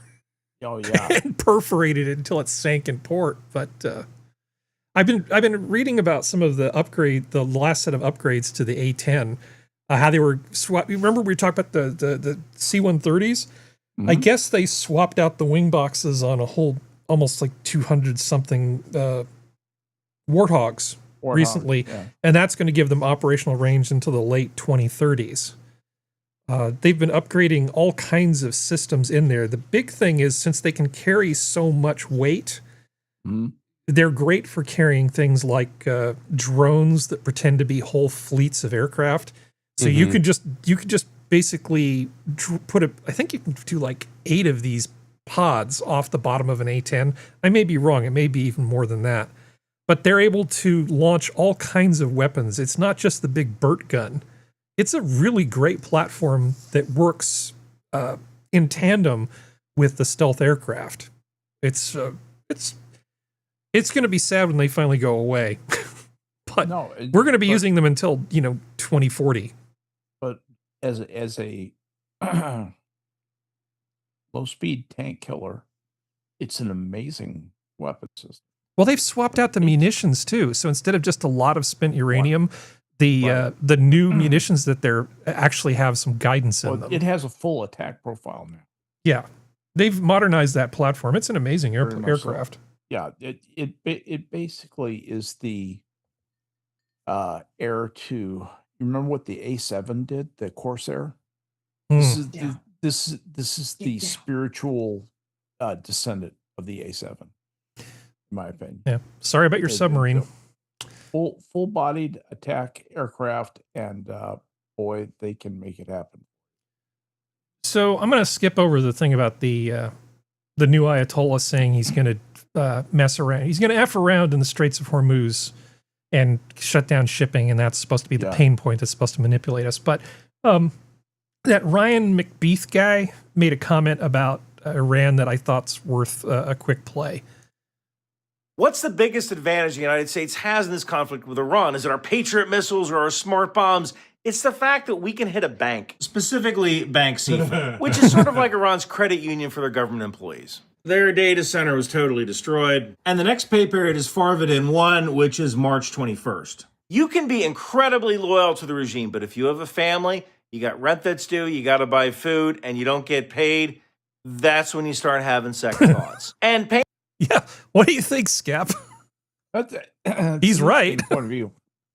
They've gone after some of that financial infrastructure and just to remove that layer of convenience, and it's hard to tell what's going on actually inside Iran right now. It's hard to get reliable reports moment to moment, but this looks like a war that's being very intelligently prosecuted so far. Yeah. And they're efficiently taking out the layers of people they need to take out. I probably wouldn't have thought of that. It's not going to be a real morale booster.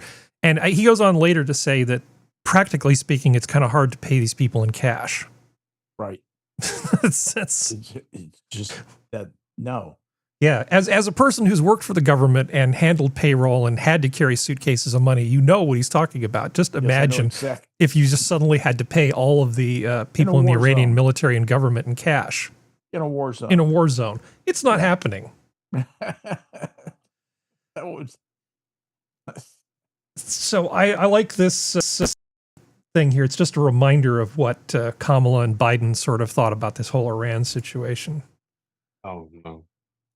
To Iran. Don't. Mr. President, to Iran in this moment. Don't. Oh, hold on. I'm going to bomb the shit. What's the message to Iran? Don't. Mr. President, to Iran in this moment. Don't. I'm going to bomb the shit out of him. It's true. I don't care. I don't care. Yeah. Do you think that just saying don't, that's like an effective deterrent? Don't. Yeah. I think it's the Message neutral to Iran. Don't. Here's the Mr. thing. President, Sorry, go ahead. Try this on for a second.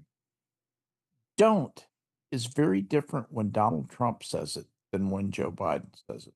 When Joe Biden says it, it's a sleepy, partially dead corpse, mouthing, dusty, dry words. That there's nothing behind it. There's nothing behind it.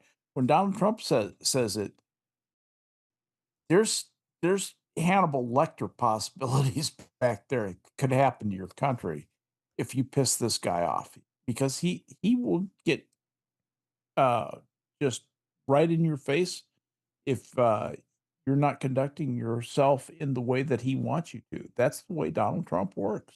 Yeah. Well, the Iranians are fighting back, though. Oh, go ahead, Functional. I'm just going to mention, like, he understands peace through strength. Okay. That was it. Iranians. So here's one way that the Iranians are fighting back. Pagers? Oh, no. The carpet. Oh, yeah. Chasing the shit out of that F-15. It's some guy on a flying carpet chasing after an F-35 with a machine gun. I don't know why this amuses me so much. AI's not all bad. No. It looks like it's a small caliber weapon, which I think A-30, those airplanes are actually fairly heavily armored. You don't know, Skep. It could be Brandon Herrera's AK-50. Mm-hmm. A 50 cal AK. Yeah, could have gotten a hand on one of those. Sure. No, but you're right. Like it would take a hell of a lot of small arms fire to be able to take it out of the air, unless you got really lucky. Yeah. Well, this is also something that happened. State Department slashes fee to renounce U.S. citizenship by 80% to $450. I think we should take up a collection. Anybody who wants to give up their citizenship, I mean, let's just pass the hat and help them out. Wait. Yeah. Wait. You have to. Somebody has to pay to renounce their citizenship. Yeah, apparently there's a whole that has to be done. There's a whole bunch of crap that has to be done, and so they raised the price to about $2,400. And some people were complaining, mostly people who said they were accidental Americans. They were your people, by the way, Canadians, who didn't want to be U.S. citizens. You can think of reasons. If you don't want to be a U.S. citizen, you don't need the IRS and the franchise tax board and this rest of these bunch of idiots causing trouble for you. And the only way to get away from it is to say, no, say not an American. But that process, I think it should be free. Anybody who doesn't want to be an American, for whatever reason, good, bad, or otherwise, adios. See you later. Just have the state foot the bill, because you don't want those people there. If I feel like we don't need to charge for this. Citizen of your country, fuck off. I feel like we don't need to charge for this. Eat the cost of the paperwork and just get these people out of there. Yeah. Bon voyage. This shouldn't even be a problem. Do help me keep an eye on chat. So with the audio problems and stuff, I am multitasking like a crazy person. Hey, Johnny. So there are two things that showed up in the news today, and I'm sure it's not a coordinated thing where simultaneously these similar stories on the same topic have showed up. I'm sure there's no coordination going on to try to spread fear, uncertainty, and doubt. John Sully is the Doge operative accused of planning to take Social Security data to his new job. So one of the Doge guys is being accused of trying to put a bunch of stuff on a thumb drive and then sneak away with it to something. An easy charge to make, a really hard charge to prove, considering the kind of stuff that they're doing. So this is just one little piece of FUD. Whether it's true or not, I don't know. But I'm just I'm saying the burden of proof is definitely on them. Yeah. Then there was also this little thing. Oh, I love this from the Independent. Doge lead says inexperienced team didn't need scholarly background to deny millions in DEI grants. This is just so ridiculous on the face of it. The point of the thing is, you've got a bunch of these academics, I mean, supposed academics, in these weird, postmodern, supposedly academic disciplines, just jerking each other off for money, right? Oh, right. I'll peer review your stuff, you'll peer review my stuff. Sociology and anthropology that way. It's totally legit because it has the trappings of real science, but it's not. And then somebody comes in who's a smart guy who just looks at it and goes, "What you talking about, Willis?" Or "That dog won't hunt," or the equivalent of that. Just says, no, the government shouldn't be funding whatever the hell this is. Well, it's even simpler than that, because this guy and a lot of the kids like him, young men, very young men, they're given tasks. These are cogs. They don't know what the clock even looks like. They were just told, flag anything and everything that seems to be based on preferential hiring practices or grants or whatever for the immutable characteristic stuff. And they did that. That was their mandate. They didn't go in and be like, and read the entire brief on what this program or that program is. They skim through and they see, okay, and then it's sent up the chain to the people who actually were in charge and making calls like, oh no, this one's definitely DEI. Well, actually, this one's not DEI, so we'll leave this one alone, but we'll give it further scrutiny because we want to make sure.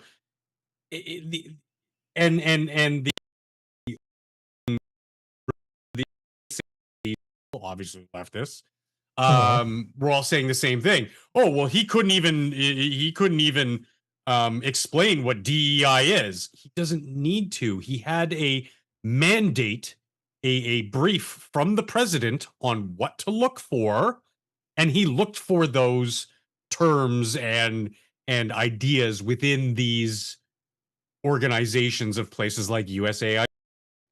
Yeah. And it's not to say that there isn't research that deals with one sex only in terms of medicine, studying the way that medicines affect different races and different sexes differently. That is a valid thing. In terms of social psychology, there are obviously going to be behavior differences between men and women. It's not that you have to get rid of all that stuff, but a lot of it is just helping, the lesbian narratives passed down through the language of knots placed in Balinese basket weaving, whatever, and the patriarchy, fighting the patriarchy through encoding women's clear, tales, obvious bullshit, women's history, and crochet or something. I know too well what all that crap is like. And those guys, even without an academic background, and maybe because they haven't been brainwashed by the echo chamber that is like postmodern academics, just go, no, this meets the criteria, done and done. I have no issue with these guys. Of course, the people who have these things cut should have some means of doing a rebuttal. They should have certainly should be able to appeal, and there should be some sort of process. But the people, the postmodernists who are jerking each other off, don't get to just decide what they do with our money. Any kind of scientists, that's why you have science communicators. You have to basically justify why it works. Oh, we've had little audio interruptions all through the show, and I'm just trying to play through because the only option I have is to stop the show or just try to keep going. Just letting you know because we didn't catch the tail end of that, but yes, we understood what you were saying. Yeah, and yes, I mean some of it is obvious bullshit. Some of it is, and yeah, let anyone of these programs, let them appeal. But the thing is, a lot of them didn't appeal. Why? Because it's obvious bullshit, and they knew it, and they knew it would just be a waste of their time, and would give the administration and its agencies fuel to look back at them. And if you're scamming millions of dollars, you don't need any more scrutiny. You take your licks and you move on to the next scam. Okay. Hopefully that didn't screw things up because my screen just locked on me. Okay. Nope, looks good. I advanced supercomputers decode nuclear reactor turbulence to advance safety. Okay, so what's happening here is this is the Japanese, and they're looking at reactor design. So it used to be a long time ago, let me give you an analogy that makes this clearer, that to build an airplane, you would start out by making physical models and putting them in wind tunnels. And that's how you would build airplanes, and you'd refine them and you would make them more aerodynamic. And then somebody, as computers became more powerful, they said, hey, why don't we just simulate these things in a digital wind tunnel, do 90% of the work that way without having to make models, and then we'll test the models once we think it's pretty good. And then after that, you build a demonstrator aircraft. Sometimes it's a scale model, and you work your way up to the point where Chuck Yeager is sitting there holding the stick and checking to see what's going to happen. That's the way we built airplanes for a long time. But that whole digital part of it sped things up. They're applying the same sort of stuff with supercomputers to reactor design. That's what the Japanese are doing, and of course at Argonne National Lab too. They're using supercomputers to look at the turbulence that occurs inside some of these newer reactor designs. So, for instance, if you've got a layer of like liquid helium and this layer and that layer, looking at what happens in the reactor, if you can model it, you can much more quickly design reactors, and you can look for things that might cause them to fail that would be otherwise hard to find except through experience. Some wickedly complicated stuff. Yeah, well, they're talking about turbulence. That's the messiest, fluid dynamics that you can get into. Right. Yeah. Fluid dynamics is hard, just regular. Well, and they're dealing with liquids and gases potentially at the same time in the interface between the two of them. So you're dealing with less compressible and more compressible fluids. Varying compressibility. Yeah. These things are really complicated, and you don't want to bubble at the wrong temperature inside your 4th generation reactor. So newer reactors changes with temperature. Developing them more quickly, getting them out, and having them be safer. So the question is, why weren't they doing more of this earlier? So it says this research not only helps predict rare accident scenarios such as hydrogen mixing, but also accelerates the approval of next generation reactor designs by reducing the need for costly physical experiments. They're just doing the same thing to reactors that we've been doing with airplanes for the last 50 years. In a nutshell. And well done. Honestly, what took you so damn long? Yeah. We just didn't have the know-how. Well, honestly, a lot of the resources have been gobbled up by other things. Like, we have a test ban in place for nuclear testing, right? So you want to build a used to be you just go dig a hole in Nevada and blow it up, and there you go, right? Area 52. Well, we have a ban on that sort of stuff, and simulate nuclear explosions using supercomputers. You can do that on the web now too. A lot of the big government supercomputers for decades all they were really doing was just wargaming, was just figuring out how to build better atomic bombs and test them without actually building them. So gave us a real strategic advantage against other countries, but now computers are ubiquitous and we have enough cycles left over for AI. So somebody finally said, let's do something useful and run the Navier-Stokes equations on this stuff. I heard a funny... Oh, so go ahead. I heard a funny joke the other day too. So guy comes in and he's like, "Hey guys, I cracked it. I created fusion." And his lab partner turns to him. He goes, "You're gonna make it boil steam and turn the turbine, aren't you?" And he goes, "Yeah." Yeah. Power of the atom, and we're gonna make it turn a turbine. I know why. Exactly. It's just that's what makes it funny. So steam works. We haven't talked about AI yet, so let's talk about AI just a little bit. It's a very efficient process, Skep. It just Navy ships run on it. Well, here's an AI thing, so bear with me. So what would happen if a developer decided to go ahead and take some code that was already licensed in open source, for example with an LGPL license, and fed it into some... Now, LGPL is basically the stuff that Linux is under and a number of other things, and it's the license essentially says that you can use this for whatever you want, but you have to give attribution to the authors, and you can't just hijack this and turn it into a commercial thing. Okay, just to give you some background.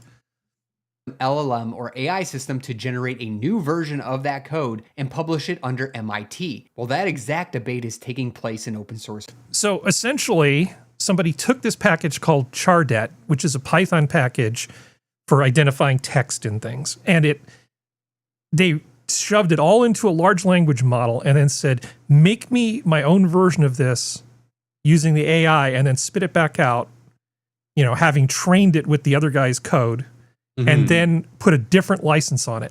Something you absolutely cannot do under the LGPL unless you have written permission from everyone who's basically one of the contributors to that thing. That's the only exception to that rule to change that license.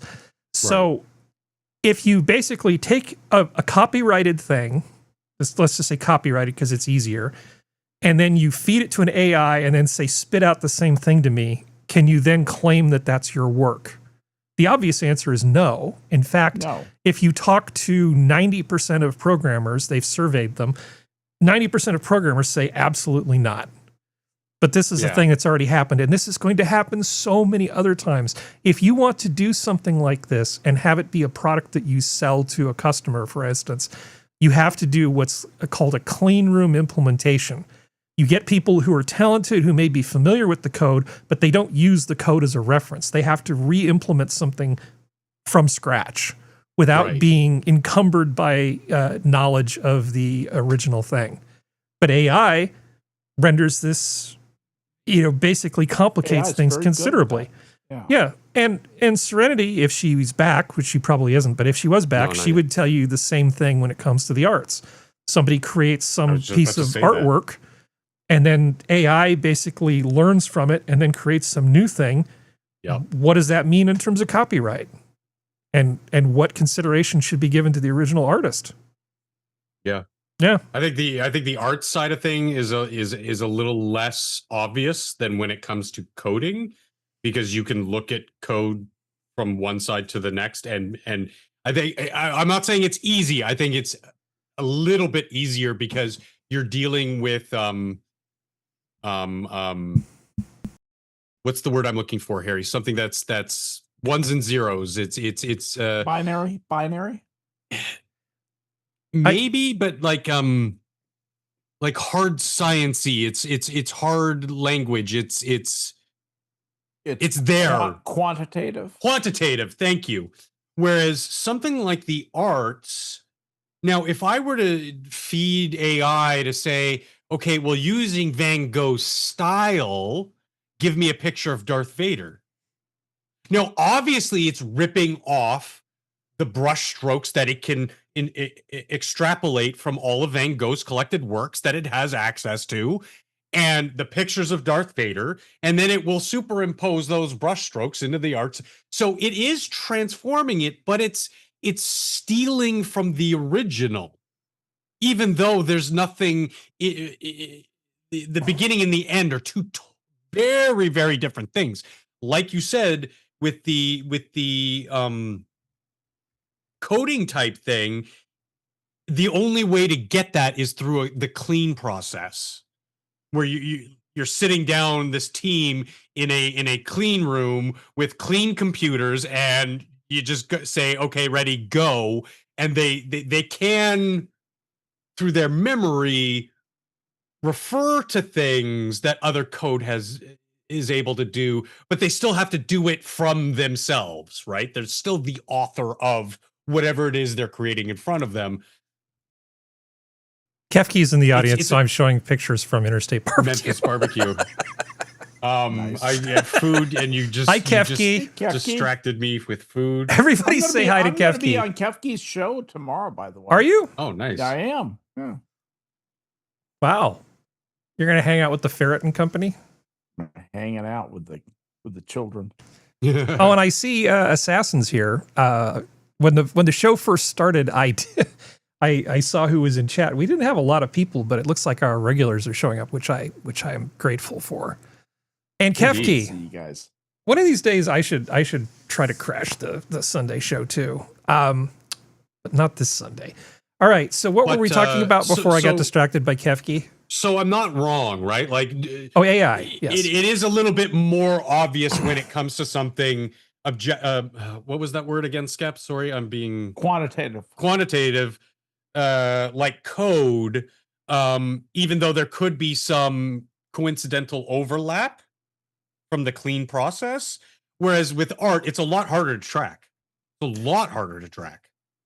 But I think that the problem from those and other fields where it could impact, like music would be a little bit easier than the visual arts, because you can be like, oh, well, this chord or this whatever comes directly from this, and like it could be a little bit easier to track. But again, there's still a lot of ways to obfuscate that. You guys have probably heard the A Million Amelia's song, right? Yeah. So there are a couple riffs in that, beats, bass lines that I recognize exactly where they came from. And it's like, it's a good thing that this isn't some commercial product. This is a meme. This is somebody just putting something fun out into the ether for no profit. Again, no problem with that. Rip off whoever you want, because you're not actually selling it as a product or service. But I now that Serenity's here, I'm interested to hear what she has to say about the arts. And well, I want to inject one thing in, just so I can give you a super easy explanation of what AI does in terms of large language models. It does not understand anything. It does not think. It does not have ideas. No. Okay? You prompt it by giving it an input, and what it does is, based on its analysis of large bodies of data, it predicts and gives you what it thinks you want as the next value. So if I were to give you a sequence of numbers, and I was just to say, I'm going to give you a number sequence, starts with 1 and 2, give me the next number. What would you say as a human being? 3. You'd say 3, right? But it could just as easily be 6. 1, 2. It could be 6 if you were dealing with the factorial. It could be 1, 2, 6. So 6 is a factorial of 3. It's 3 factorial. Yeah. So you don't know what that next thing is. AI will guess what it thinks it is, but it doesn't know what your intent is when you ask that simple question. When you apply this to an image and you say, show me an image of, like I did these images once of Joe Biden sniffing the hair of the Little Mermaid. I did that, and I got a bunch of pictures of Joe Biden sniffing the hair of the Little Mermaid. It takes the words that you're feeding into it and then uses its understanding of images that correspond to those words to basically synthesize a thing. That's a huge oversimplification, but in my mind, AI doesn't produce anything new. It can only synthesize other stuff. It doesn't do any actual creation of stuff. So we were talking about a programming package, a library for Python that somebody shoved into a large language model, and then it spit out a new version of it that they tried to put under a different license, Serenity. And so we were thinking about what that would mean for the arts. No likey. Yeah, no likey. I think anybody with any common sense, the automatic knee-jerk reaction is no. And I don't even like Python as a language. Yeah, my brain can't wrap around it. I learned C++. Oh, good for you. That's a proper language.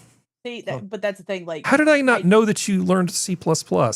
I've talked about it a couple times. Okay. But it's been like 2 years last time I talked about it, because we haven't really talked about it. I feel like I want to show you some source code I'm particularly proud of right now, but that's a conversation for another time. I learned C++ all the way back in high school, because we were learning how to build websites in a computer tech class. And the old school Notepad, C++. Infancy of the internet. Yeah. All right, anyway. But to get to the AI thing, which I think Functional was getting ready to swing back around to, because he wanted to ask. Well, we also have to move forward, but go. Let me say this real quick. I understand where you're coming from, Functional, and I get it. The problem is that I have seen too many times, thanks to being on fucking Tumblr, the free shit then get turned into pay stuff. Oh yeah, and I think that should be illegal. Oh no, I understand, but that's the issue, is that the allowing people to do it because it's free. Not allow. acknowledging and giving attention to stuff that is done when it's done free Right. is a slippery slope, because I've seen that shit happen with Tumblr where stuff starts out and then, oh, can you give to my coffee account? And now that shit. Dude, it happened with Photoshop in the advertising agency. I mean, I'm very cognizant of it, and I don't want to go too much because Harry wants to move on, but like big think in me wants to say, okay, well, how do we delineate where the line or even the general neutral zone is of the line? And for me, the idea is creativity. Like Harry was talking, AI models don't have creativity. They can't create anything. Therefore, anything that they air quotes create is not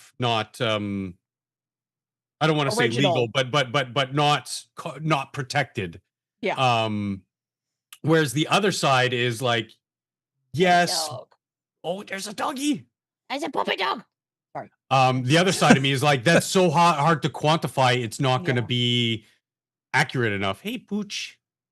Yeah, it's just like that's my one worry. It's kind of like all the YouTubers who does the AI thumbnails. Yeah. Because it's like that makes me it's easy, but it also makes me as a person who watches YouTube to not want to consume your product. Because if you're cheaping out on that, what else have you cheaped out on? Exactly. Have you cheaped out on your research? Have you cheaped out on the gameplay? Whatever.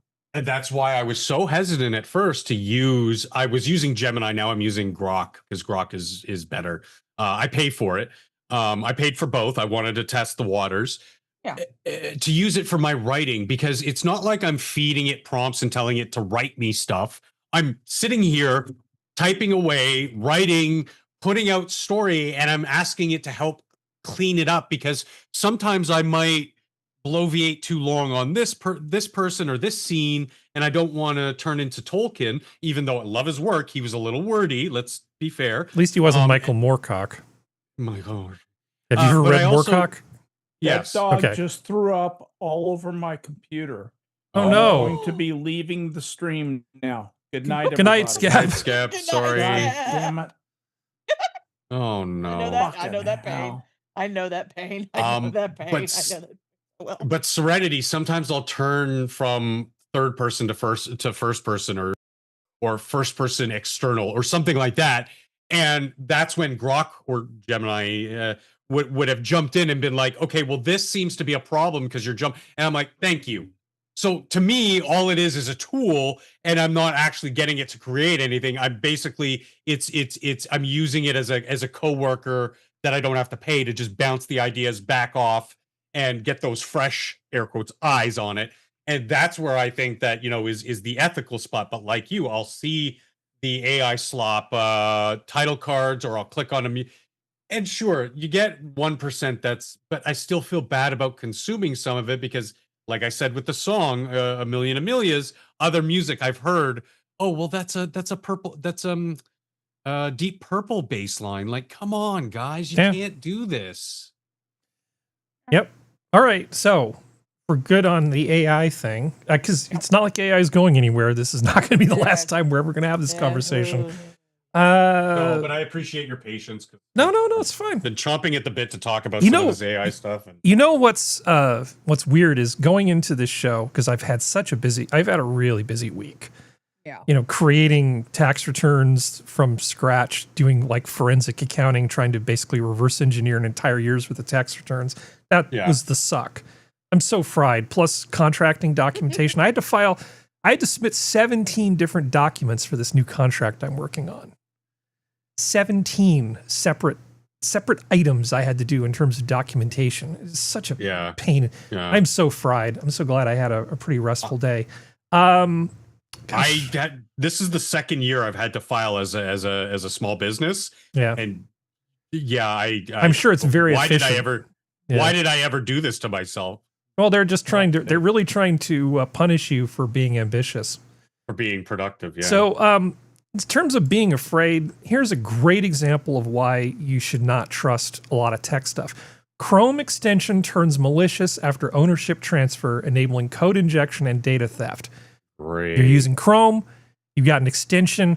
Hey, this extension's great. It does whatever it does. whatever thing it does to make your life better. Blocks AI slop on YouTube. And then somebody buys the rights to the stuff, takes over that, and suddenly you're getting a product from some completely different person or company.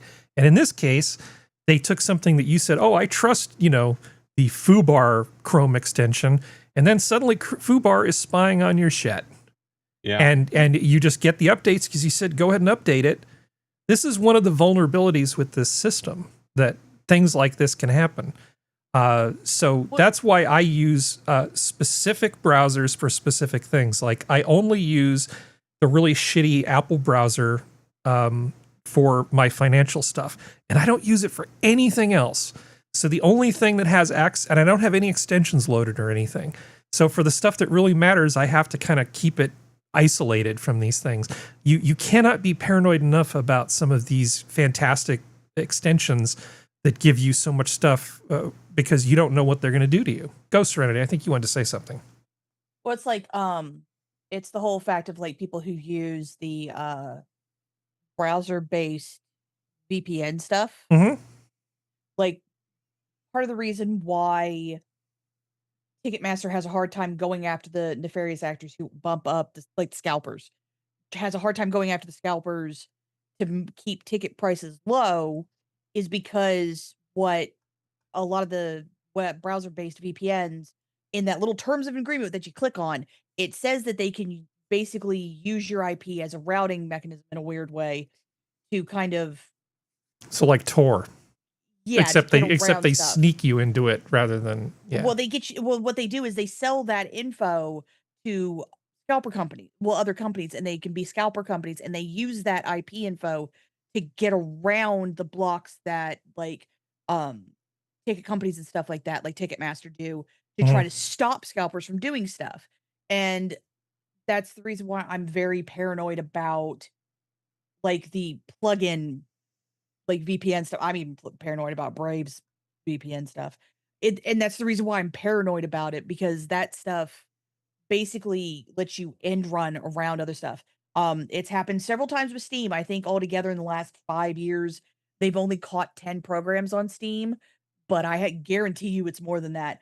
Of video games off Steam putting stuff on your computer that doesn't need to be there. That's malicious software. A lot of these come from China. China. And that's the reason why, like, the only Chinese game I play, which is Marvel Rivals, I do not play. It is not downloaded on my computer. It is on a proxy system. It's on a walled virtual computer somewhere else, and I play it by proxy, and I will not download that game because I do not trust NetEase. I don't play anything that's done by Tencent for the same reason. Tencent and NetEase, yep. Yeah, nope, I refuse. Avoid. F you. I'm not doing it. Yeah. Because it's only going to get worse with AI. Well, it was China too. Like, I mean, the whole conflict of Yeah. malicious software versus defending against malicious software, because once you get these AIs involved, they're going to be fighting wars that we will never see or even hear of until there's a result, if there's a result. But that's the thing of like, that's the reason why you have to be very, very, very careful with any of this stuff. Like, exactly. I'm the exact same with Harry. I have a very specific, and I pay for it because it is through a trusted virus company that I've had for years. I have a very specific browser that I use for if I do banking on my computer or anything like that, that is intentionally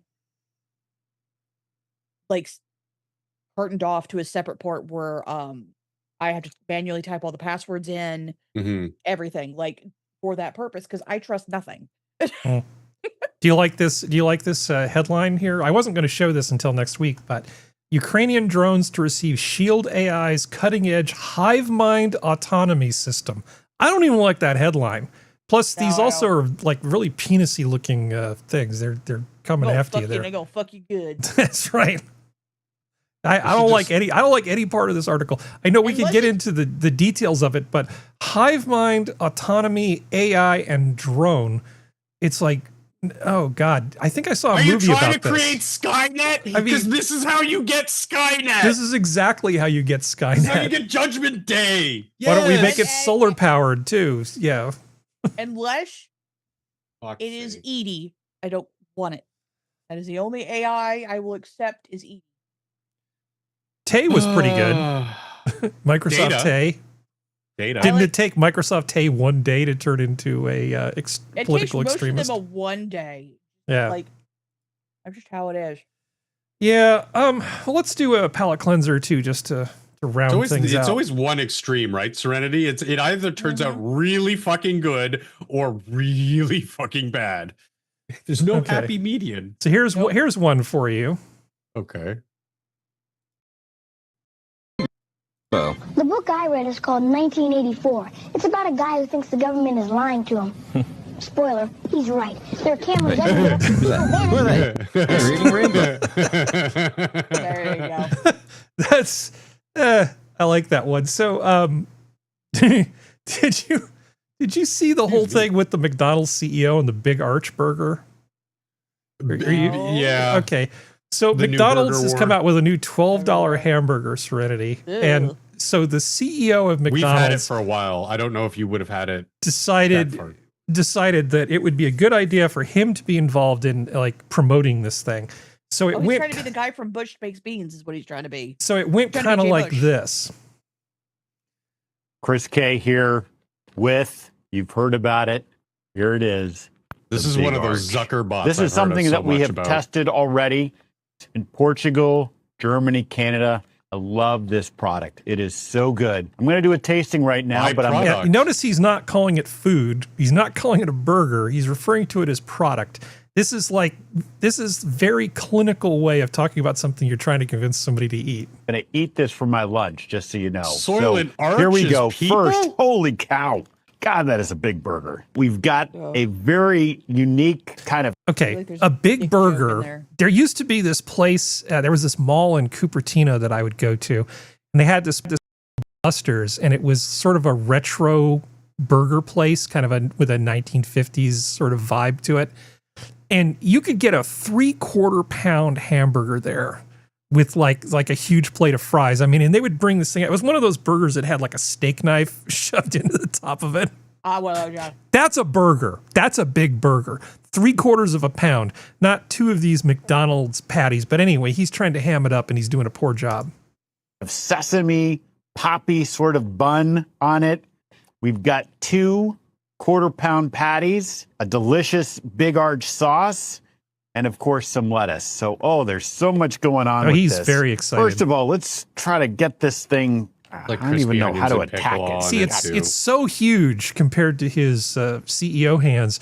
He's barely able to hold it. That's the narrative, but it's unconvincing. Spoiler alert, So it's much not that to big. it. Oh, there's also some crispy onions on here as well. I see those kind of coming out. All right. So let's the watch him moment eat of it. truth. A little mince. That is so good. That's a big bite. Okay, so the internet was unconvinced. He ate this and he ate like a fish sandwich thing, and or a chicken sandwich. And in one case, people thought when he wiped his mouth with the napkin that he might have been spitting out the food. So this ad campaign has not gone particularly well. He's been mocked thoroughly by a lot of people, and I feel like maybe he just shouldn't make commercials. It's probably a perfectly cromulent burger, but the internet has been pretty merciless because he does not look like a person who's having a good time. He's also talking about what a big bite that is. That's not a big bite. Has this guy never eaten a hamburger before? Because Probably a vegan. He's never eaten his own product before, I'll tell you that. yeah, I'm getting strong vegan energy out of this guy, aren't you? Oh yeah, he looks like a vegan. Yeah. But what spurred this Serenity was the big companies. I think it started with Burger King and Wendy's, like, because of course it did, where their CEOs were doing the same kind of thing with their flagship burgers. And so obviously other chains like McDonald's had to jump in. But this guy, I swear he's a fucking robot or something. Yeah, and who wears like a cashmere sweater when he's eating a hamburger that's full of big arch sauce? Well, I mean, it's kind of the same thought process as Newsom when everybody was dying from the heat in California, and he wore a pullover, a 3/4 zip pullover, Yeah. And Or his like air-conditioned Maduro. house. Yeah, well, I mean, but that's just kind of the thing of like, your people are dying, and that's what you wear. Yeah. You moron! It's the It's same. so insensitive. It's just it's not even insensitive. It's tone deaf. Like they Tone don't deaf. Yeah, that's what I mean. understand. Like you're talking to the salt of the earth. Those people. You're not talking to the people you go to the French Laundry with during lockdown. That's not who you're talking to. You're talking to the people who take care of the roads, clean the gardens, work the oil rigs. That's who you're talking to. But they don't. I know they're so far removed from it. It doesn't enter their brain. That's what PR people are for, and even their PR people suck. Yeah.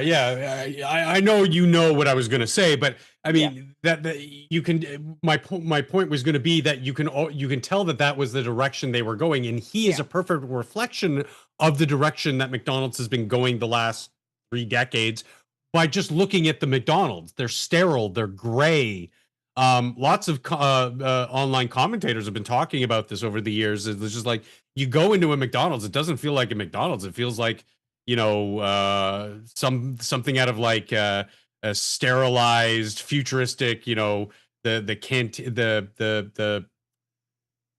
God, what's that thing? The galley on a starship, that has to be super clean, spotless, sterile, with unassuming hospital colored walls. And it's like, no. People enjoyed, even though the food wasn't the greatest, they enjoyed taking their kids to a place like that because it felt, it had a warmth to it. It had that inviting ambiance to it for families, for those salt of the earth people that you were just talking about. Because once little Johnny's finished his nuggets, he can go play in the play place, and mom and dad can sit there and finish their Big Macs in peace, and they get 10 minutes of said peace before they have to go and collect little Johnny kicking and screaming from the ball pit for 15 minutes. I mean, it was kind of indicative of that sort of slice of Americana that McDonald's got its start with. And good God, I miss those tiny little fucking burgers. Yeah. The old ones that even in the 90s, you'd be able to get them. I remember it was probably the 80s, but in the 90s, it wasn't like the best of food, but it was there. It was late at night, or it was just there. And you're just like, yeah, I could have a couple of those burgers. And for $5, you filled your belly. Now, $25, $30, and you leave feeling sick. Anyway. Yeah. Welcome to my TED Talk. That's part of the issue is that because I live in West Virginia and I don't live in Canada or California, and this is not meant to be a dig, this is a statement of fact. McDonald's pricing really hasn't changed that much here. Because most people can't afford it if it went too high. California and Canada, they know they can get y'all. Well, can't afford is an interesting pair of words, because there's literally can't afford it and hell no, I'm not paying that much for it.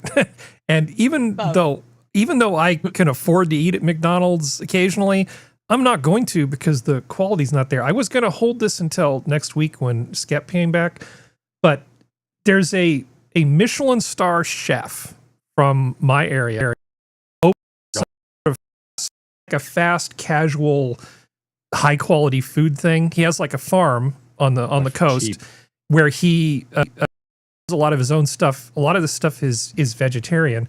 So $12 for a big arch, or you could have a Michelin star guy make you the Mike's Deluxe. Can be gluten free. Egg or tofu, arugula, pepper jack, avocado, tarragon aioli, sourdough focaccia. Like real bread, real food, real local, made by somebody who knows what the hell they're doing. Right? The pesto. That doesn't sound good. Sorry. Okay, but functional is more of a foodie. But you have options for $2 less than the Big Arch. You can have a Michelin star guy make you vegan or vegetarian stuff. I'd eat it. I'd still want to put some beef in there, but I'd eat it. Yeah. But like, I mean, even vegetarian stuff, But this is right across the street from San Jose State University. They've got 2 other locations. Can you imagine? You're a university student. You've got like the meal plan. You're eating all this Aramark stuff. You've got all the tapioca pudding you want and high school pizza and all that stuff, right? And you just suddenly go, I want to eat something clean. just like I want one meal to be something clean. You can walk across the street and for $10 or less, you can get a meal. And that to me, it's good. What? He's charging $9 for cinnamon sugar toast. Yeah. Michelin And star sugar. $7 I don't Serenity. care. Serenity, you just said it. It's California or Yeah. Canada. True. And I That's mean, insulting. you can afford to. Plus, because this is the proximity of the campus, it has to be that sort of blend of more expensive, but also still affordable for these students, because I know a lot of them will be maybe not health nuts like me, but like health conscious enough that every once in a while you are going to need something clean to help the brain absorb all this information and stress that you're going through because you're in university. If Sora was here, she'd be telling you this stuff was cheap, Serenity. I know it's not cheap by your standards, but But I'm sorry. Overnight oats, $7. Greek yogurt with pita cashew granola, $9. I'm sorry. Yeah.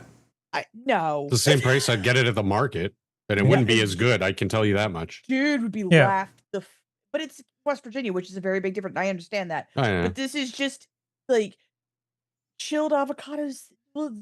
I don't think you know how cheap this is. For this quality at this price in this area, this is cheap. This And honestly is. It's real food. It's not frou-frou. I hate the real food. I hate the phrase real food. Hey, I eat it like In-N-Out burger because it's like, here's a not frozen beef patty.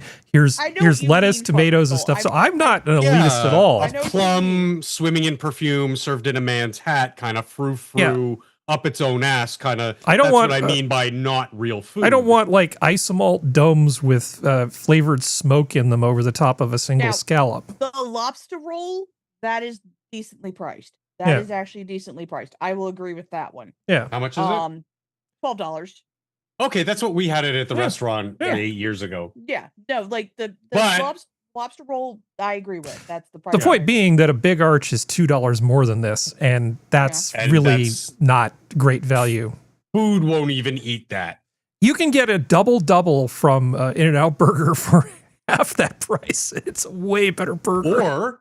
Or go find your local Greasy Spoon fucking diner and get get a burger from them, as long as they're making actual burgers and not just defrosting patties.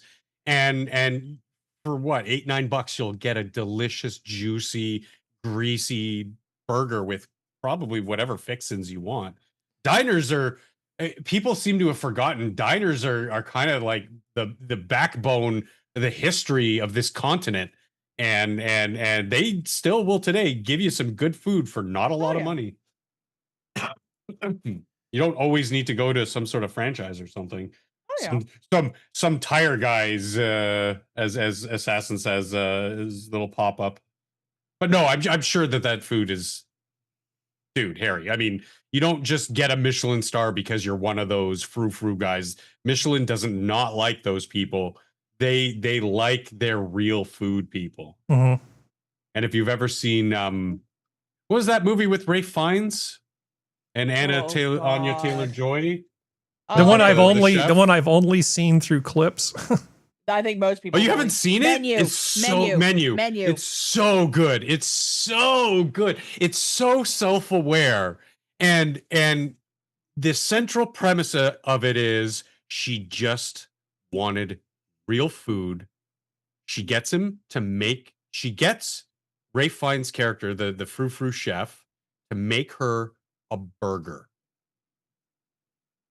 Not saying any more, because it is so good. It is so well encapsulates everything that's happened since the food revolution of the early aughts, early 90s, early aughts,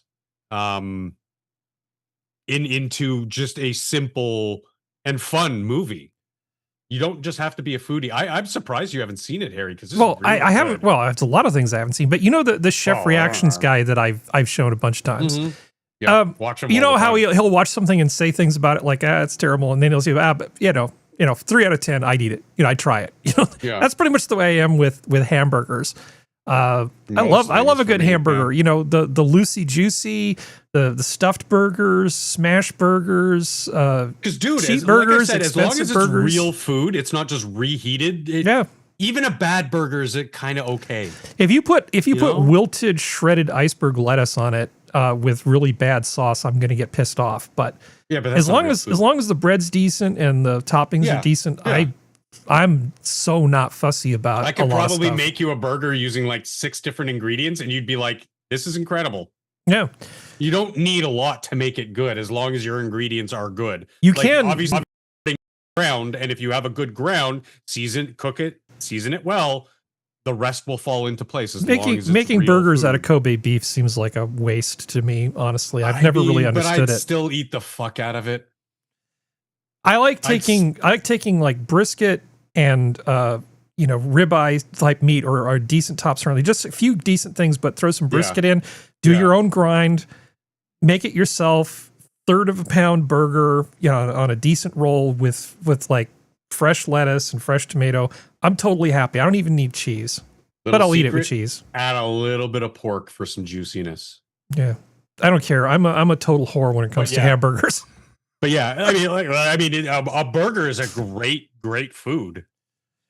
But I'm extremely picky when it comes to chicken. Like if you make a chicken sandwich and it tastes like it's a frozen patty from Tyson or something, we're gonna have issues. No thanks. Yeah. Yeah. That's why every place I've ever worked had to, if they had burgers, had to make burgers fresh, because I wanted to be the one to make the burgers, because then I know it's going to be a good burger. And if I want one for lunch, I know it's going to be a good burger. So are you familiar with cheeseburger in a can, either of you? Yeah. Okay, I actually bought some. I don't think I've ever told you guys about this. I actually bought some cheeseburgers in a can from Germany and imported them just because I wanted to see how terrible it was. Now that's not a good burger. The cheeseburger in a can is not a good burger. It's like a worse version of the ones they'd have in school lunches. Oh, it was really not good. So except for cheeseburger in a can, I'm pretty easy. I just want Serenity to know that I can eat fancy food and enjoy it for what it is, and I can also eat really simple food and enjoy it for what it is. I love a good diner. I love, because you and I probably have pretty similar palates in a lot of ways. When I'm on the road and I don't have to hold myself to a standard, almost the first thing I immediately order is biscuits and gravy. I find a diner and I order biscuits and gravy. God, I love biscuits and gravy. It is one of my favorite foods. You like biscuits and gravy, don't you? You know what I mean? Yeah. Oh, yeah. Yeah. You're the hick, aren't you? No, she's not a hick. The backwoods lady. Oh, no, I'm a hick. Sorry. Hillbilly. Yeah. I hick, redneck, and hillbilly all work. You live in the Shire, basically, the Shire of America. But I feel like this has turned into the after show conversation where I forgot to end the stream. So this has been your Minions at the Zoo for Saturday. Thank you, panel. Thank you, chat. The zoo is closed. Good night. God, good night. Au revoir. I think the AI is already And after watch Skep on Kefki's show tomorrow. Bye. Tomorrow night. Bye.